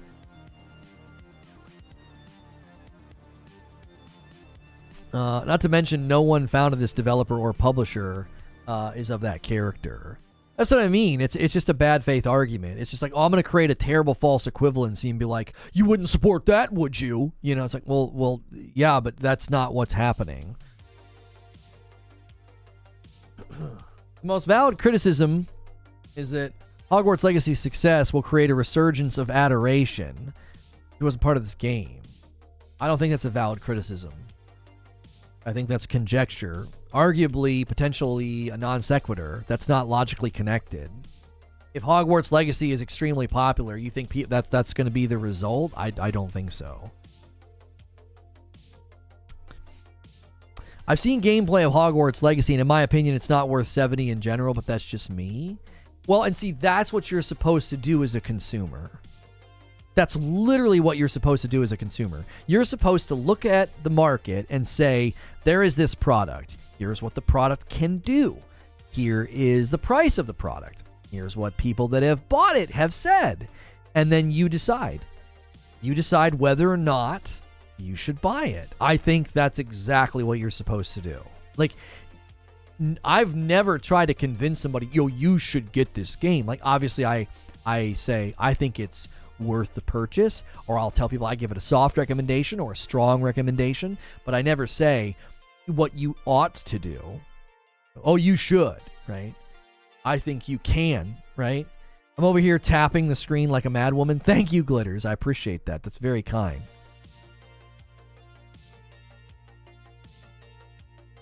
Some people really don't want to contribute to her fortune. There's nothing wrong with that. This game is catching all the smoke because this is the highest profile Harry Potter project in a while. Right. And, if that's what somebody wants to do, that's totally fine. Don't support Universal. Don't support Universal. Don't go to Universal Studios. Right? Make sure you don't support any of their properties or products either, because they're part of her profitability, right? Like they're part of her brand's reach. You can go visit Hogwarts at Universal Studios and make a wand and all that, Be consistent. I doubt they are. You've got nice hair. Oh, thank you. I appreciate that. This is the long phase, right? This is when it gets long, and I'll be cutting it. I'll be getting it cut this Friday, and this is always like the most fun that it is. Like it's in a nice spot. Don't watch HBO. Game looks trash. If you think that, then you are in a great position to save money. You don't have to buy it. Hope you and the fam are good. Yo, what's good, Hellfire? Remember long-haired Lono? Yeah, it used to be down to my shoulders. Yes. Yeah, used to be way, way down. Your face looks trash. I usually have my hair longer in the winter and shorter in the summer. I just go around six weeks or so to get it cut, but we were out of town, so this is going to be a 7-week wait. So, my husband fired the game up at midnight just so he could. Yeah. I made sure it was working this morning, made sure it had all the updates and all that, because I will be playing it on my YouTube channel. I can't stream gameplay over here on the Tickety Talk. We get great viewership and great results, but I can't get the stream key thing. I can either stream. Now, I could do the mobile gaming streaming and like pull up my YouTube stream so you could see the gameplay, but it would be so freaking delayed, my responses to people. I'm like, I don't want to do that. Yeah, my YouTube channel is Reforge Gaming. Yes. Reforge TV is just like our social media global name, like Reforge TV on Twitter, Instagram, over here on the Tick, and but on YouTube we have multiple Reforge channels. But Reforge Gaming is the live stream channel where we do all of our gaming content. I just want to play for the plants. Yeah, you can do all kinds of things with the plants, and as well as pets and animals and stuff in the room of requirement. How do you get a stream key? I don't know. There are people that stream on the Tickety Talk. I don't like saying the full name because YouTube doesn't like it. But they stream over there with a stream key, and they're all like, "Oh, I just got one day." I'm like, okay. Don't forget the coffee. The coffee's amazing. We actually haven't had a coffee order today. We had so many orders yesterday. I think people had stocked up. You can get a discount right now on the Frickmas blend. We're trying to move through our holiday blend, and you'll notice that the brand, this is us, Reforge Roast. You can go to reforgeroast.com. It's basically supports me and my family. My wife and kiddos actually bag it up and put little drawings, right, in the bag. And you can use code GETFRICKED, and you can get 20% off. So get fricked in February, ordering our Frickmas blend. Moving over here for a moment to give some love. Thank you, Agent Atwood. I got the same hair lit. Thank you. Well, good. You got good taste. Stream key. Yeah, so Stream key is something that I use on my end in a piece of software that allows me to stream to platforms. And over here on the Tick, I'm just streaming through the phone. I have my microphone going into it, but I'm just streaming through the phone. If I want to stream through my computer, I need a stream key, and I can't get one here. I think they froze stream key distribution because they had too many bots. There were people, streaming scams, and you'd see somebody streaming and you could tell that it was a looped video, some girl, and like the username would be generic, and they'd be directing you to other kinds of content. I think that took over. So they froze all stream key distribution to try to get a hand on it. That Miss Hogwarts had early access. It does release Friday. Yeah, you can start playing today if you pre-ordered. If you're going to play on old gen, which that was the topic of today's discussion, that is April the 4th, and then July 25th, I believe, 25th or the 24th is the Nintendo Switch. So, oh shady, yes. If you watch live streams on the Tickety Talk for any number of time, you will see that. Right now, the common thing you'll see is like somebody who's, conveniently, barely covered, and they'll be like, check out my Instagram. That's all they say. And their Instagram has a link to adult content. And so that's like the big trend. I think ASMR has taken off on this platform. I think talk shows like this, gaming talk shows like this, could take off on this platform as well. What about multi-stream? I still need a stream key for that, Atwood. How was the game? I will be playing it in a while. I should probably schedule. Yeah. Yep. I should schedule the live stream for gameplay. How long before we see Lono bust out the Goose Patronus? There actually are not Patronuses in the game. There are not Patronuses in the game. So that is that was a good thing for me, because I got a terrible Patronus. I got a freaking white swan which anybody familiar with me knows that I don't like geese, and a white swan might as well be a goose. It's like an uppity goose. Why don't you like geese? I think they're awful. I think they're awful. And I think that they're loud and they're surly and they're rude. And yeah, that's what I think about geese. And sometimes they get too close and they'll try to bite you. And I'm on record. I would be willing to punch a goose if necessary, like if it was messing with my kids or something. I kind of want them to, I wish a goose would, just come up and take a little snip at my kid, and then I have a reason to punch you. Can you play Quidditch? No, the Quidditch pitch and field is in the game, but it's baked into the lore. The current headmaster is outlawed Quidditch, so you cannot play. Yeah, you cannot play. All right, let's do this, and let's set up that for later. There we go.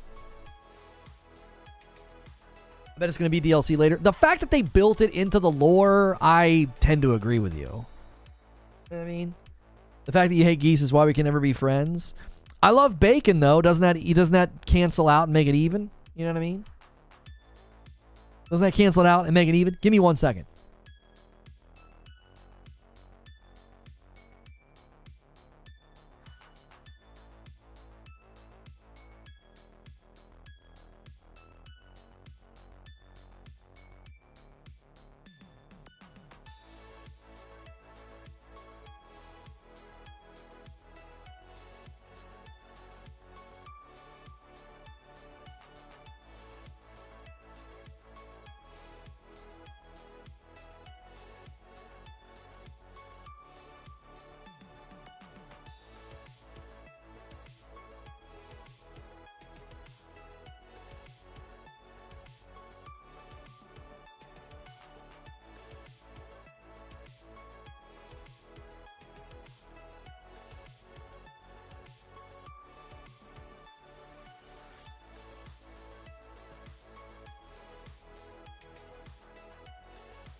Oh, sorry, I'm back.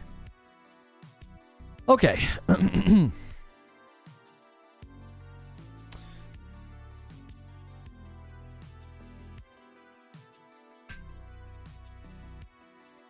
But do you like Canadian bacon? I just like bacon, right? I don't necessarily like Canadian bacon. Canadian bacon is just like slices of ham that they throw in the pan. Like it's not it's not bacon. You know what I mean? Find and license music for your videos? No. I don't want to. A new pop-up on YouTube. They're like, find and license music for your videos. No, I enjoy using copyright-free content. Why do I want to go the extra mile and do something that requires extra work and then concern on my part? I'll just not do that. It's basically a hot dog. That's right. It's basically a hot dog. Black is headmaster at this time? Yes. When you first open up the game, you get your welcome letter or your invitation letter, and it's from a Weasley. Are Our current member count is 1556. So you guys did get us back to the 1500s with all of the members. So thank you guys so much. I'll make good on this before we shift gears, so don't worry. Currently, I owe you 10 members. If it hits 75, I will owe you 15. So thank you guys so much for doing that.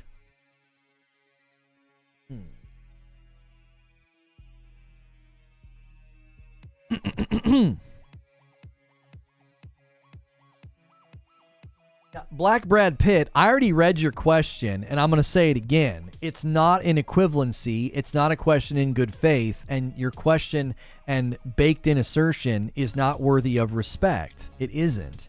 You're intentionally creating a false equivalency, and you're trying to hyperbolically escalate the discussion, and I don't respect you or your question. I'm not going to engage with it. It's not intellectually sound or worthy of respect. It just isn't. Didn't see your response. Well, I responded as soon as you asked the question. So, Lono, what is something that is mid to you? What do you mean by what is something that is mid? Like, you want to know a game that I think is mid? Can you have more than one save file? Yes, there's 4 character slots. So you can be simultaneously working on 4 different houses if you want. Yeah. Yeah, I'll be streaming Hogwarts. Actually, we will not be doing members in between today. I'm just going to go right into gameplay. It'll be a little bit different than what we typically do. What Lono thinks is mid is the majority of my game backlog. I mean, I would actually say Forspoken is a really good example of a game that is mid, right? It's not bad. It's certainly not good. It's pretty mid. It's mediocre. It's lukewarm. For the price and the marketing that went into it, I found that game to be extremely lackluster, right? It's definitely a good question. Just wanted to see your response. I got it. Have a great day. No, I don't think it's a good question. It's a bad faith question, it's intellectually dishonest, and it's a false equivalency. It's not a good question. It lacks the basic pieces of a good question. Does the game pick your house for you? Yes and no. Right? Yes and no. It will sort you after you answer a couple of questions, but you get the final word. So if you answer a couple of questions and it's like, hey, I just sorted you into Ravenclaw, and you're like, yeah, but I want to be Slytherin, it will let you pick Slytherin. Or you can create a character account on WB and the Wizarding World and get sorted in advance, and then you can go into the game pre-sorted. How is it a false equivalency? There are layers to the false equivalency. There are layers to it. Number one, she and that person are not equivalent at all. If you think they're equivalent, I can't help you see how dumb that is. I can't. You're beyond hope if you think they're equivalent. Number two, she didn't start the studio. She didn't make the game. She had nothing to do with the game. That's another layer of false equivalency. So there's 2 layers right there. There's probably a third layer that I'm missing. I read the question and it was like, ding, ding, ding, like false equivalency, false equivalency, false equivalency. So it's not a good faith question. It isn't. It's a question that seeks to not ask something that is intellectually sound or respectable. It seeks to push somebody into a corner so that you get them to admit that something, or it's like a predetermined conclusion that you're trying to get me to admit to. Yeah, there's layers to this. Yeah, as Doc Dark would say. No, levels. There's levels to this. Never said she started the studio. Where'd you get that from? See? This is why I know you're not asking questions in good faith. You don't even understand the question that you asked. If this person created an amazing fantasy universe and a studio, made a great game. Oh, you're not saying she created the studio. Okay, you're saying if he created the amazing universe. Okay, that's the other layer of false equivalency that you're missing. Number one, he and her are not equivalent. Layer 1 of false equivalency. Layer 2, The universe was created prior to her saying things people didn't like. So that's false equivalency number 2. So there's still 2 false equivalencies stacked on top of each other. Right? I've used the example of George Lucas.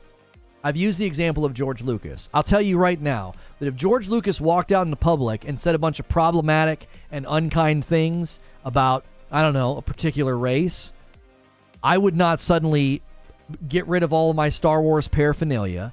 I wouldn't stop playing Star Wars video games or stop watching Star Wars. I wouldn't do that. I think that that's stupid.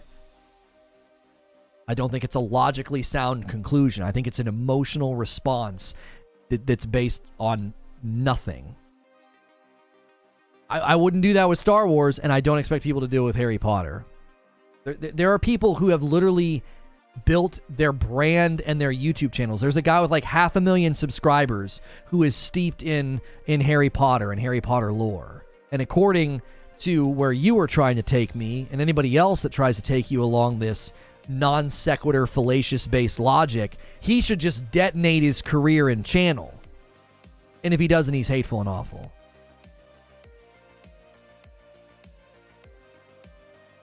I'm a black male. I'm trying to put myself into their shoes. That's it.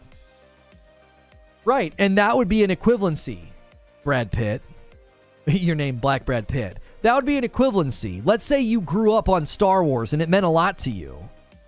And it was super important in your life and your childhood. And George Lucas walks out and says horrifically terrible things about black people.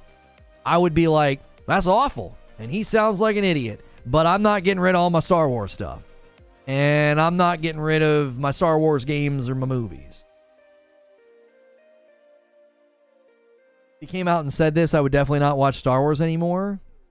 That's not how I determine what I support. You could always go back. That might be, is that a genetic fallacy as well? It might be a genetic fallacy. I don't know if it is or not. It sounds like one. It's like poisoning the well and genetic fallacy baked into one. Yo, Frickmas blend order from a man, Po Buddy's Nerfict, grabbing 3 bags of the Frickmas, taking advantage of that discount. Get Fricked in February. If you use code GETFRICKed, you get 20% off our holiday blend, the Frickmas blend.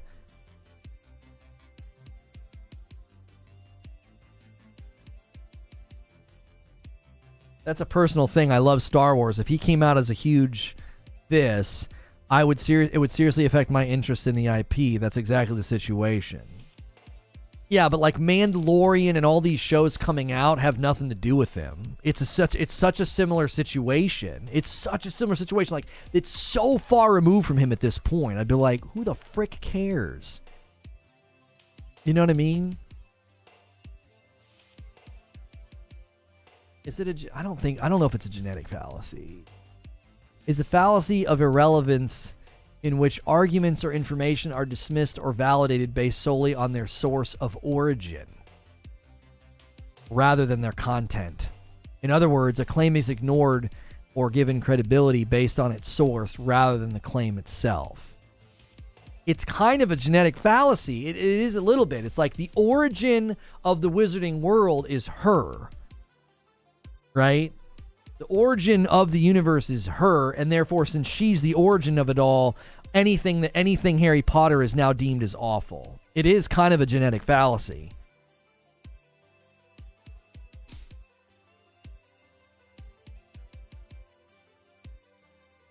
Getting money off sales of the game is my point. Okay. Have you substantiated that she's equal to the person you put in my chat? I don't think anybody's substantiated that at all.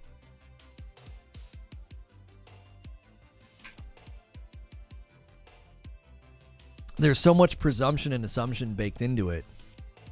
I think we've accepted a narrative. I think we've accepted a narrative that is largely false. I do.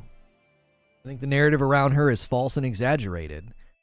I think they took a nugget of truth, and they've tried to grow a cedar out of it, of condemnation. And I believe that narrative is largely exaggerated and false. And that's what's driving most of it. Like, it all goes back there. I thought a genetic fallacy was my waistline.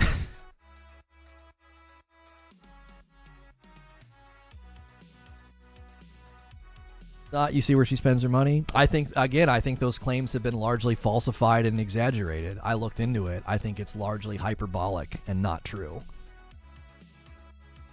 You'll notice the people that are out there on the front lines, they don't substantiate any of those claims. They just state it as fact.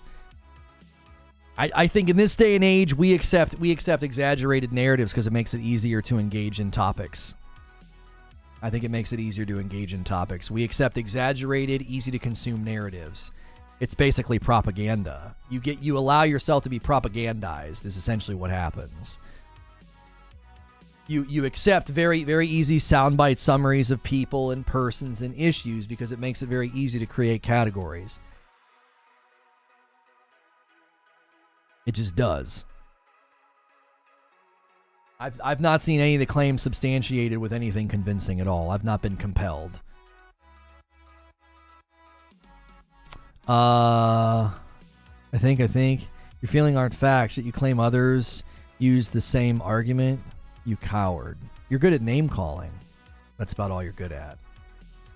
Just because in my sort of off the top of my head stream of consciousness conversation, I used, the idiom I think, doesn't mean that what I'm stating isn't facts based.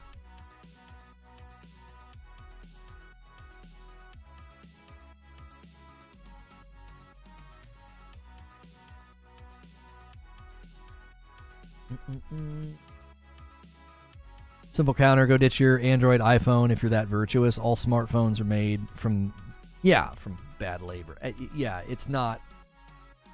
Nobody's consistent. And when you press them on that, they won't engage with you.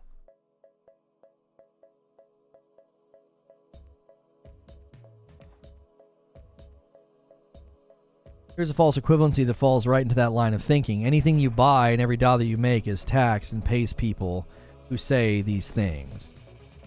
But that's never the issue. Their main issue is that she's, actively trying to hurt these people.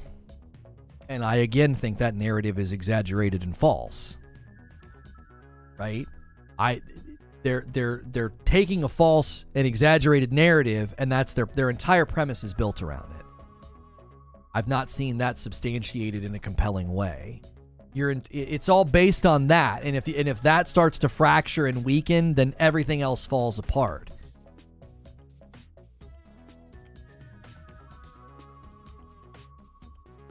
I find it weird that people are far more vocal about this game. I'm not paying attention to him.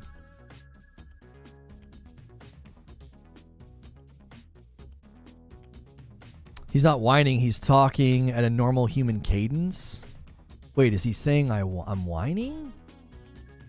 Oh, he's saying... Oh, I've had people tell me that I sound like Ben Shapiro. I don't really care.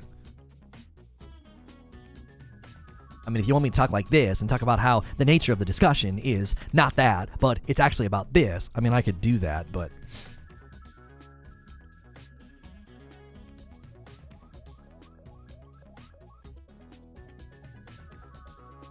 No idea what's going on. What's the news about Hogwarts Legacy? So the general topic of today, we're gonna be diving into the game shortly, and the topic of today was: should you wait to buy Hogwarts Legacy on old gen? Should you? Right? And I looked at a variety of things. There is a really, really great video from a channel called El Analista de Beats. I'll say it phonetically like an American. El Analista de Bits. El Analista de Beats. It's like basically a Digital Foundry style channel where they break down performance of games. And they basically showed the 5 modes: ray tracing, quality, balanced performance, and performance high frame rate. And I went through those and basically said, I'm not seeing bad performance, but I'm certainly not seeing great performance. And that's driving me to say, I think there's going to be potential performance problems on the old gen consoles. Given that you have to wait all the way until April the 4th to even play the game on old gen consoles, I have been telling people, hey, it's probably worth waiting, right? Wait for a tech analysis to come out, and then, or a performance analysis, and then you'll be able to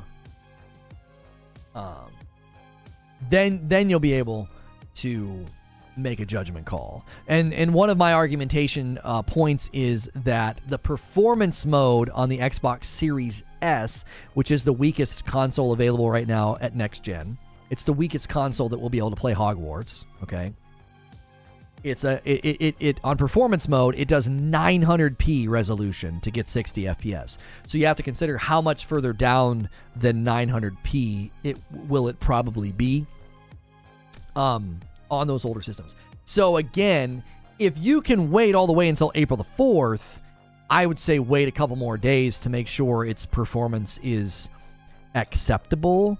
So that's been my advice. I'm never going to tell people don't buy it. So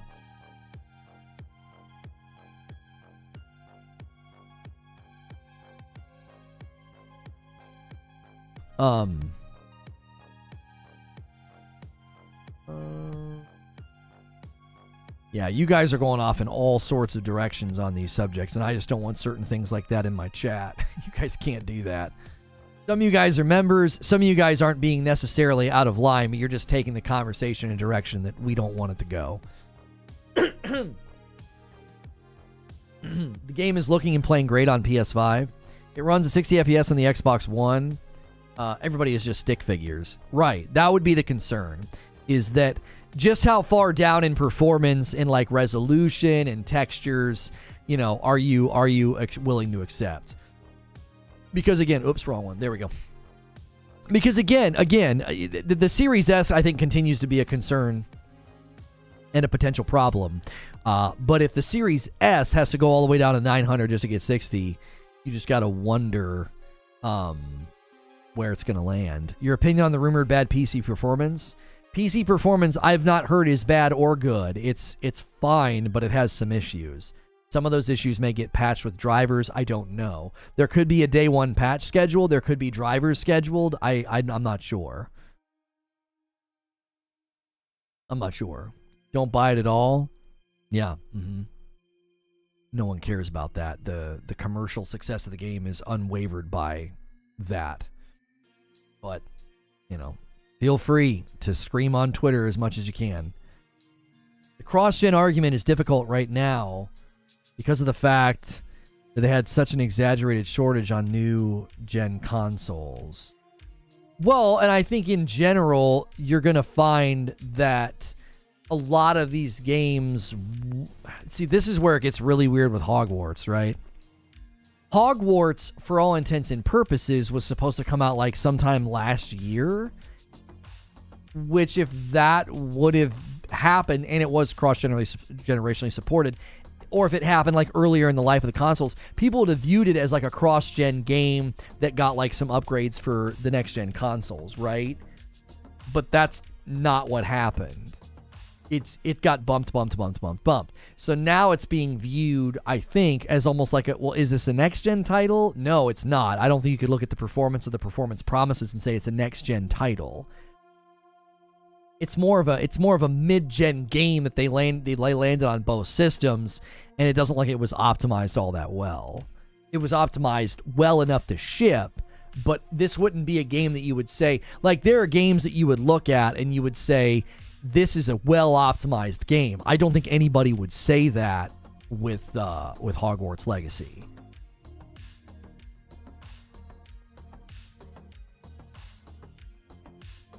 Xbox S looks good on a 4K TV. Frame rate is good. I have both the X and the S. I'm never interested in what you subjectively think. I'm looking at the actual stats and the facts. And the facts are that the Series S runs at 900 resolution just to hit 60 FPS. That's a really low resolution. Now, that Series X runs at 1440. So the subjective experience of somebody being like, it looks great on my 4K TV. I don't care about that. I want to see benchmarks and actual measurements of performance, because if the Series S is down in the 900s just to hit 60, you got to wonder how low frame rate and resolution will be on an Xbox One or a PlayStation 4. Like, it'll continue down that trajectory. It'll slide, right? It's like a slider that'll slide further in that direction.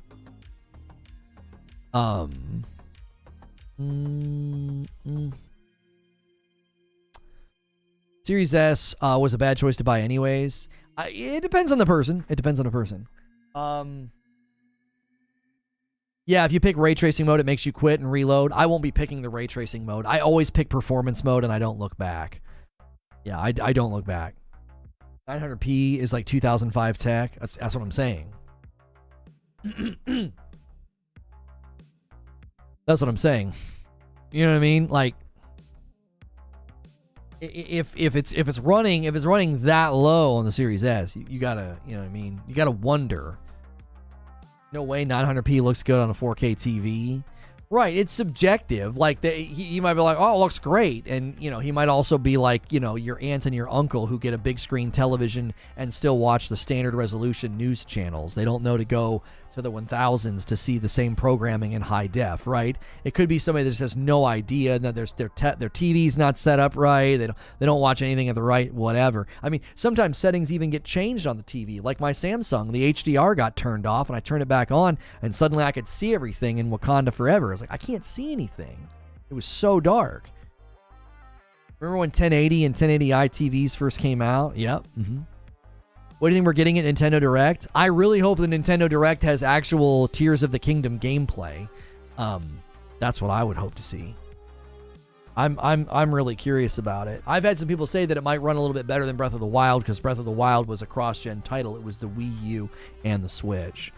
So, how long is the game, and is gameplay good? I guess those would be a deciding factor. The general consensus is that gameplay is good and length is also good from the review outlets that are out there. Yesterday we did a Hogwarts Legacy review rundown, and I would argue that the consensus is good. Not great, certainly not bad, but it's good. It's solid. It's a solid 8. It's not, the people that are giving it are 9s and 10s, I think, are being a little too generous. I've not played it yet, but I think they're being a little too generous. People that are giving it 6 and 7s, I think, are being a little too harsh. Did you buy the game and have it on PS5? Performance mode is great, but I hope they work on visuals. I'm going to be playing on the PS5 in about 20 minutes on Reforge Gaming on YouTube. I cannot stream gameplay over here. I don't have the ability to do that right now. Excuse me. What did I think of Elden Ring? Elden Ring was easily one of the best games to come out last year. It's easily one of the best open world games that's ever come out. I was okay with it winning Game of the Year. I would have picked God of War Ragnarok, but I understood why they picked it. It was an It was an influential game. It was generational defining, I think. I think we're going to look back, and it will be the touchstone game for Souls-likes, for open world games. I think it's going to impact the market in a very particular way. And that's why I was totally okay with it getting Game of the Year. Elden Ring Randomizer is 10 out of 10. I would love for them to do that in the game. I don't want to have to download mods and stuff. I'd love to just boot it up on my PlayStation 5 and have them randomize where the bosses and the items and the enemies are. So you go down into a dungeon and it's a completely different set of enemies and bosses. I don't know, says Teddy. I didn't grow up with Harry Potter, so no nostalgia. I'd give it a solid 9. I was just basing it off of what I heard and saw, Teddy, that the 9s felt a little generous. It's got some performance issues. It's got some rough edges, but overall it's a good game. You know what I mean? I don't think this Harry Potter game has the potential to get Game of the Year, no. Hogwarts will likely get nominations for art direction because of the accuracy of Hogwarts, the building, the rooms, etc. It'll also probably get a nomination for RPG. It'll likely lose to either Final Fantasy 16 or Diablo 4 in that department. Art direction, it may stand a chance, but again, I think Final Fantasy 16 will probably take art direction for this year. Spider-Man 2 is also coming out. I think it'll get nominated for soundtrack. Again, going to be tough to beat Final Fantasy 16. Yeah, those are the categories that will likely get nominations for. That would be largely where I would imagine it would land. Gameplay is fun. It's like using the Force in a game, which is always a blast. Yeah. Elden Ring, my only downfall on it was that it wasn't cross-play. Other than that, 9 to a 9 out of 10 because of no cross-play. I gave Elden Ring a 9 when it first came out. I ended with it being about an 8 to an 8.5. I took some points away because I felt the end game. I feel the back half of the game isn't as good as the front half. The front half is 10 out of 10. The back half's more like a 7. Boss fights get a little spammy, get a little dumb, I think. I don't think the design of the end boss fights are as good as the beginning and the middle. So, Zelda will beat Diablo 4 for Game of the Year. I'll stand by that one. As far as Game of the Year goes, I think it's going to be between Zelda and Final Fantasy 16. I think those will be your two front runners, followed by Jedi Survivor, Diablo 4, and maybe Spider-Man 2. Spider-Man 2, I think, is always... Spider-Man games like that are always going to struggle to get Game of the Year. I bet you it gets a nom, though. But again, I do think you're going to have a hard time beating Final Fantasy 16 and Zelda for Game of the Year. Talking about awards, what do you think about the Grammys doing video game soundtrack this year? I thought that was cool. Starfield Game of the Year? Starfield will get nominations for RPG, for Game of the Year, for maybe for Art Direction. I don't know. But I don't think Starfield takes Game of the Year. No. It might take RPG, but again, Starfield's going to be going up against Diablo, and it's going to be going up against Final Fantasy 16. So, can't wait for the new Star Wars game. Yes. Get a new 3D Mario this year? No idea. The rumor is that Zelda Tears of the Kingdom will be the last big first-party Switch title, and we'll be looking at a new Switch Christmas or holiday of 2024. So they may want to kick the next big Mario for that. That'd be the big launch title for that.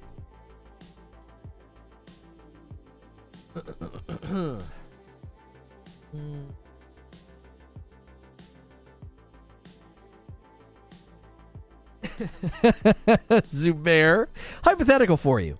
Would you hang out in a live stream with a guy who basically said they're hard to see in the dark? No, it wasn't even that. It wasn't even that. They were literally sitting next to a fire, and I couldn't see anything. I couldn't see the trees. I couldn't see the bushes. I was like, it felt awful. HDR fixed it. You're forgetting Armored Core. That could potentially be Game of the Year. Is Armored Core coming this year? I don't know. I don't know. For the people? Yes, coincidentally, there were also people in the scene that I could not see. That is correct. That is correct. The guy that came from the water was not super dark skinned, and I couldn't see him either. Dadgum, it was like watching something with the lights out. I was like, what's happening?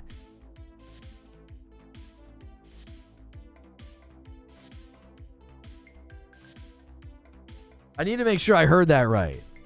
Clip it. We got him. Allegedly, Armored Core comes this year, but I doubt it. Yeah, I could see it getting pushed. So what's the verdict? The verdict is that at this point, I think you can buy the game on PS5 and the Series X confidently. I would cautiously buy it for the Series S, and I would wait to buy it on old gen. April the 4th is 2 months from now, so you could wait a couple more days after April 4th for some performance reviews to come out. If you are, in fact, stuck on a PS4 or an Xbox One, and that's where you had to buy Hogwarts, I would hold off and wait until some performance reviews come out, because the performance of the game on next gen is okay. It's not amazing. So, do I think the day before is real? No, it's fake. It's as fake and as phony as can be. It's not real. And I've got multiple videos on my Reforge gaming channel on YouTube that I've uploaded that argue that fact. They're not real. It's not a real game. I'm not just saying that the gameplay is fake. I'm saying it is a fake game. It doesn't exist. There is no game. It will not launch. The verdict is that you should buy Reforge Roast, specifically the Frickmas blend. Yes, you should. Yes, you should. You should buy Reforge Roast, use code GETFRICKED, and get 20% off. Zubair, have you ever been blinded by white legs? I have. I've not worn shorts on stream in a long time. That's really rude.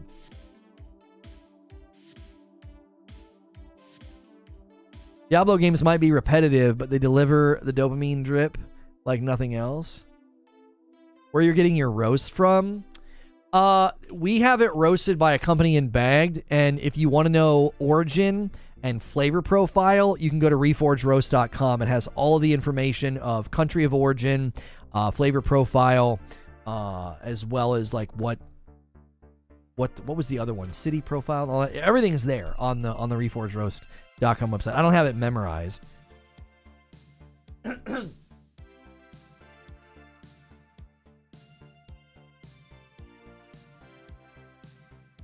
What would be the point of showing a fake game? You'd have to ask them. Like that question doesn't need to be answered. It doesn't. If my neighbor decided to build a shed in his backyard, and it was a fake shed, and it was made out of I don't know. It was made out of fake wood, and it wasn't going to stay standing through the slightest windstorm. I was like, as far as I can tell, that is a fake shed. Well, why would you build a fake shed? I don't need to answer that question to conclude that it's fake. You see what I'm saying? That always happens. Yeah, was that a misfire? I'm a huge coffee sob, and I know my stuff, but I want to support, so I'll check it out. Albert, I'm sorry your message got hid. My mod misclicked.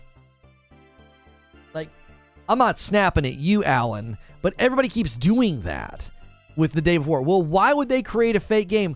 Homie, I don't know. I don't need to have a good answer to that question to be deductive in my analyzation of the game. Does that make sense? You can use all the powers of deductive reasoning and look at that game and conclude that there is a high likelihood that it is fake. I don't need to answer why they would do it in order to substantiate my analysis. Does that make sense? Like, that question keeps cropping up as if that's somehow a problem with the analysis and the theory. It's like, what? What kind of office chair is that? This is what's called a high-backed ergonomic mesh chair. And I'm not currently partnered with a chair manufacturer. Mavix, M-A-V-I-X. Mavix has this style in a couple different colors. I could recommend them as a good company to support. I'd love to work with them, but I can't get their attention. I'm a dark roast Columbia guy. I like my coffee to taste like a cigar. My stuff's not going to have that bite, Albert. We have balanced acidity, light, medium, and dark roast, and our dark roast is not going to be at a dark Colombian punch your tongue cigar flavor. It's not going to. So, what game were we talking about? Oh, somebody asked me about the day before. Yeah. Is this conversation spoiler free? It is. I will be diving into the game momentarily. On PS5. I'll be diving into the game momentarily and checking it out for myself to see what I think.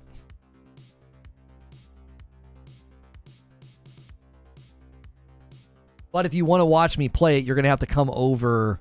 You're going to have to come over to YouTube and watch on Reforge Gaming. I can't stream the gameplay on Tiki. On Tiki-Tucky. Can't do it.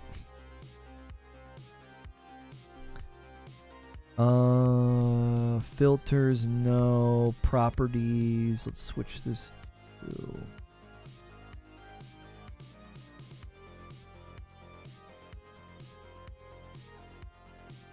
I want to see if I can hear the music. Okay.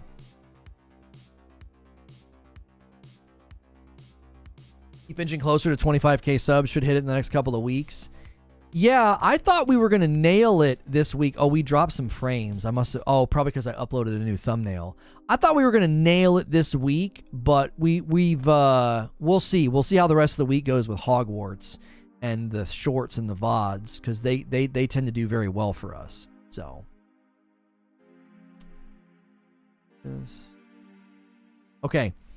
You guys have been amazing. What do you think about the Steam Deck? Steam Deck's cool. I don't own one. I don't really have an interest in it. I don't play games like that, but everybody that uses it seems to love it. We got 4,000 likes over here on the Tickety Talk. I hope you hit the follow button. Consider hitting that star button. That is a subscription that costs money, but it does support me directly. If you really want to plug in, you got to come over to YouTube. Go to Reforge Gaming on YouTube. You can become a member there for $5. That gets you into my members-only Discord, as well as my behind-the-scenes members-only discussions. Okay, I owe you guys 10 memberships, okay? I owe you 10. If it hits 75, I owe you 15. I'm going to go ahead and do the 10 now. Oh, shoot, I got to pull the actual video up.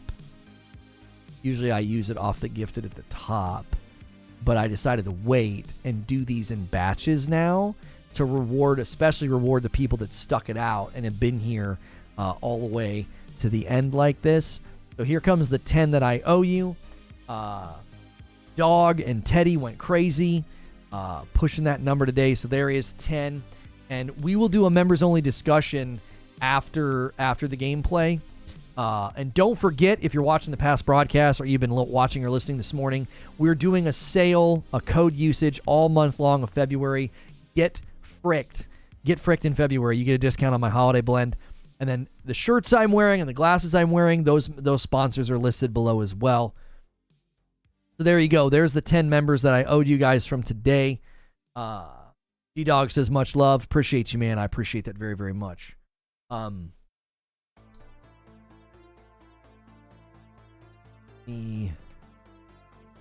Really hope the graphics are good. I have a feeling they're going to be good. Okay, so I'm going to go here, and oh, that's the wrong one. And then I'm going to go like that. There we go. There we go. Okay. Okay. Give me 1 second before we jump into the game.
Okay. I had to grab my lunch so that while I'm playing, I can eat, because there'll be cutscenes and stuff. Okay. Let me send all the announcements out about this stream, and I'll give you guys a link to the next stream, because we will do a new stream to play this. I will also redirect you. So if you prefer to ride the redirect, feel free to do that.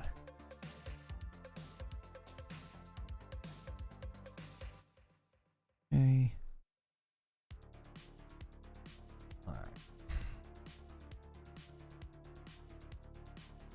All right.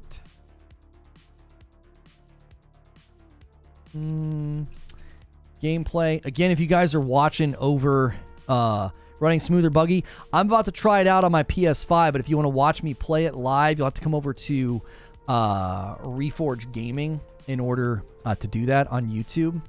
And they added live to hyperlinks now, and I always have to go in the back end to get the shorter version. Onwards. Hogwarts.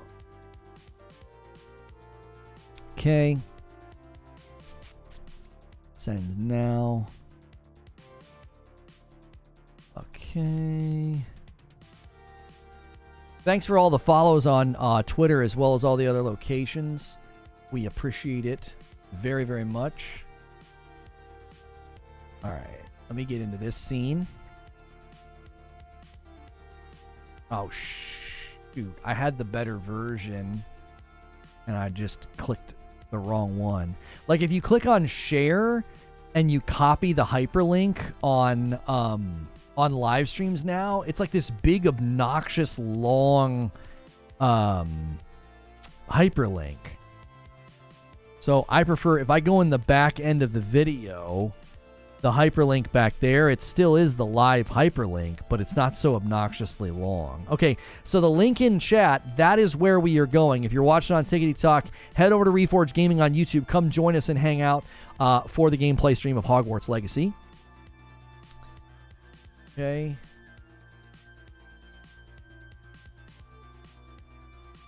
All right.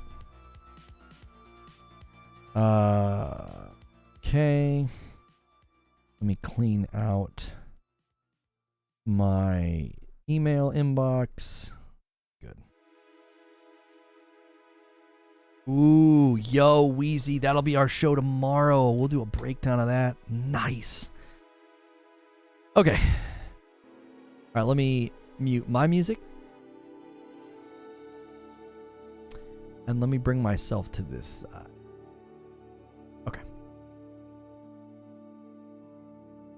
All right, again, use that link in chat. Guys, do me a favor. Head over to the new stream. Click the link in chat. Get over there and smash like. Let's get this new stream started really, really strong. Let's get 100 likes.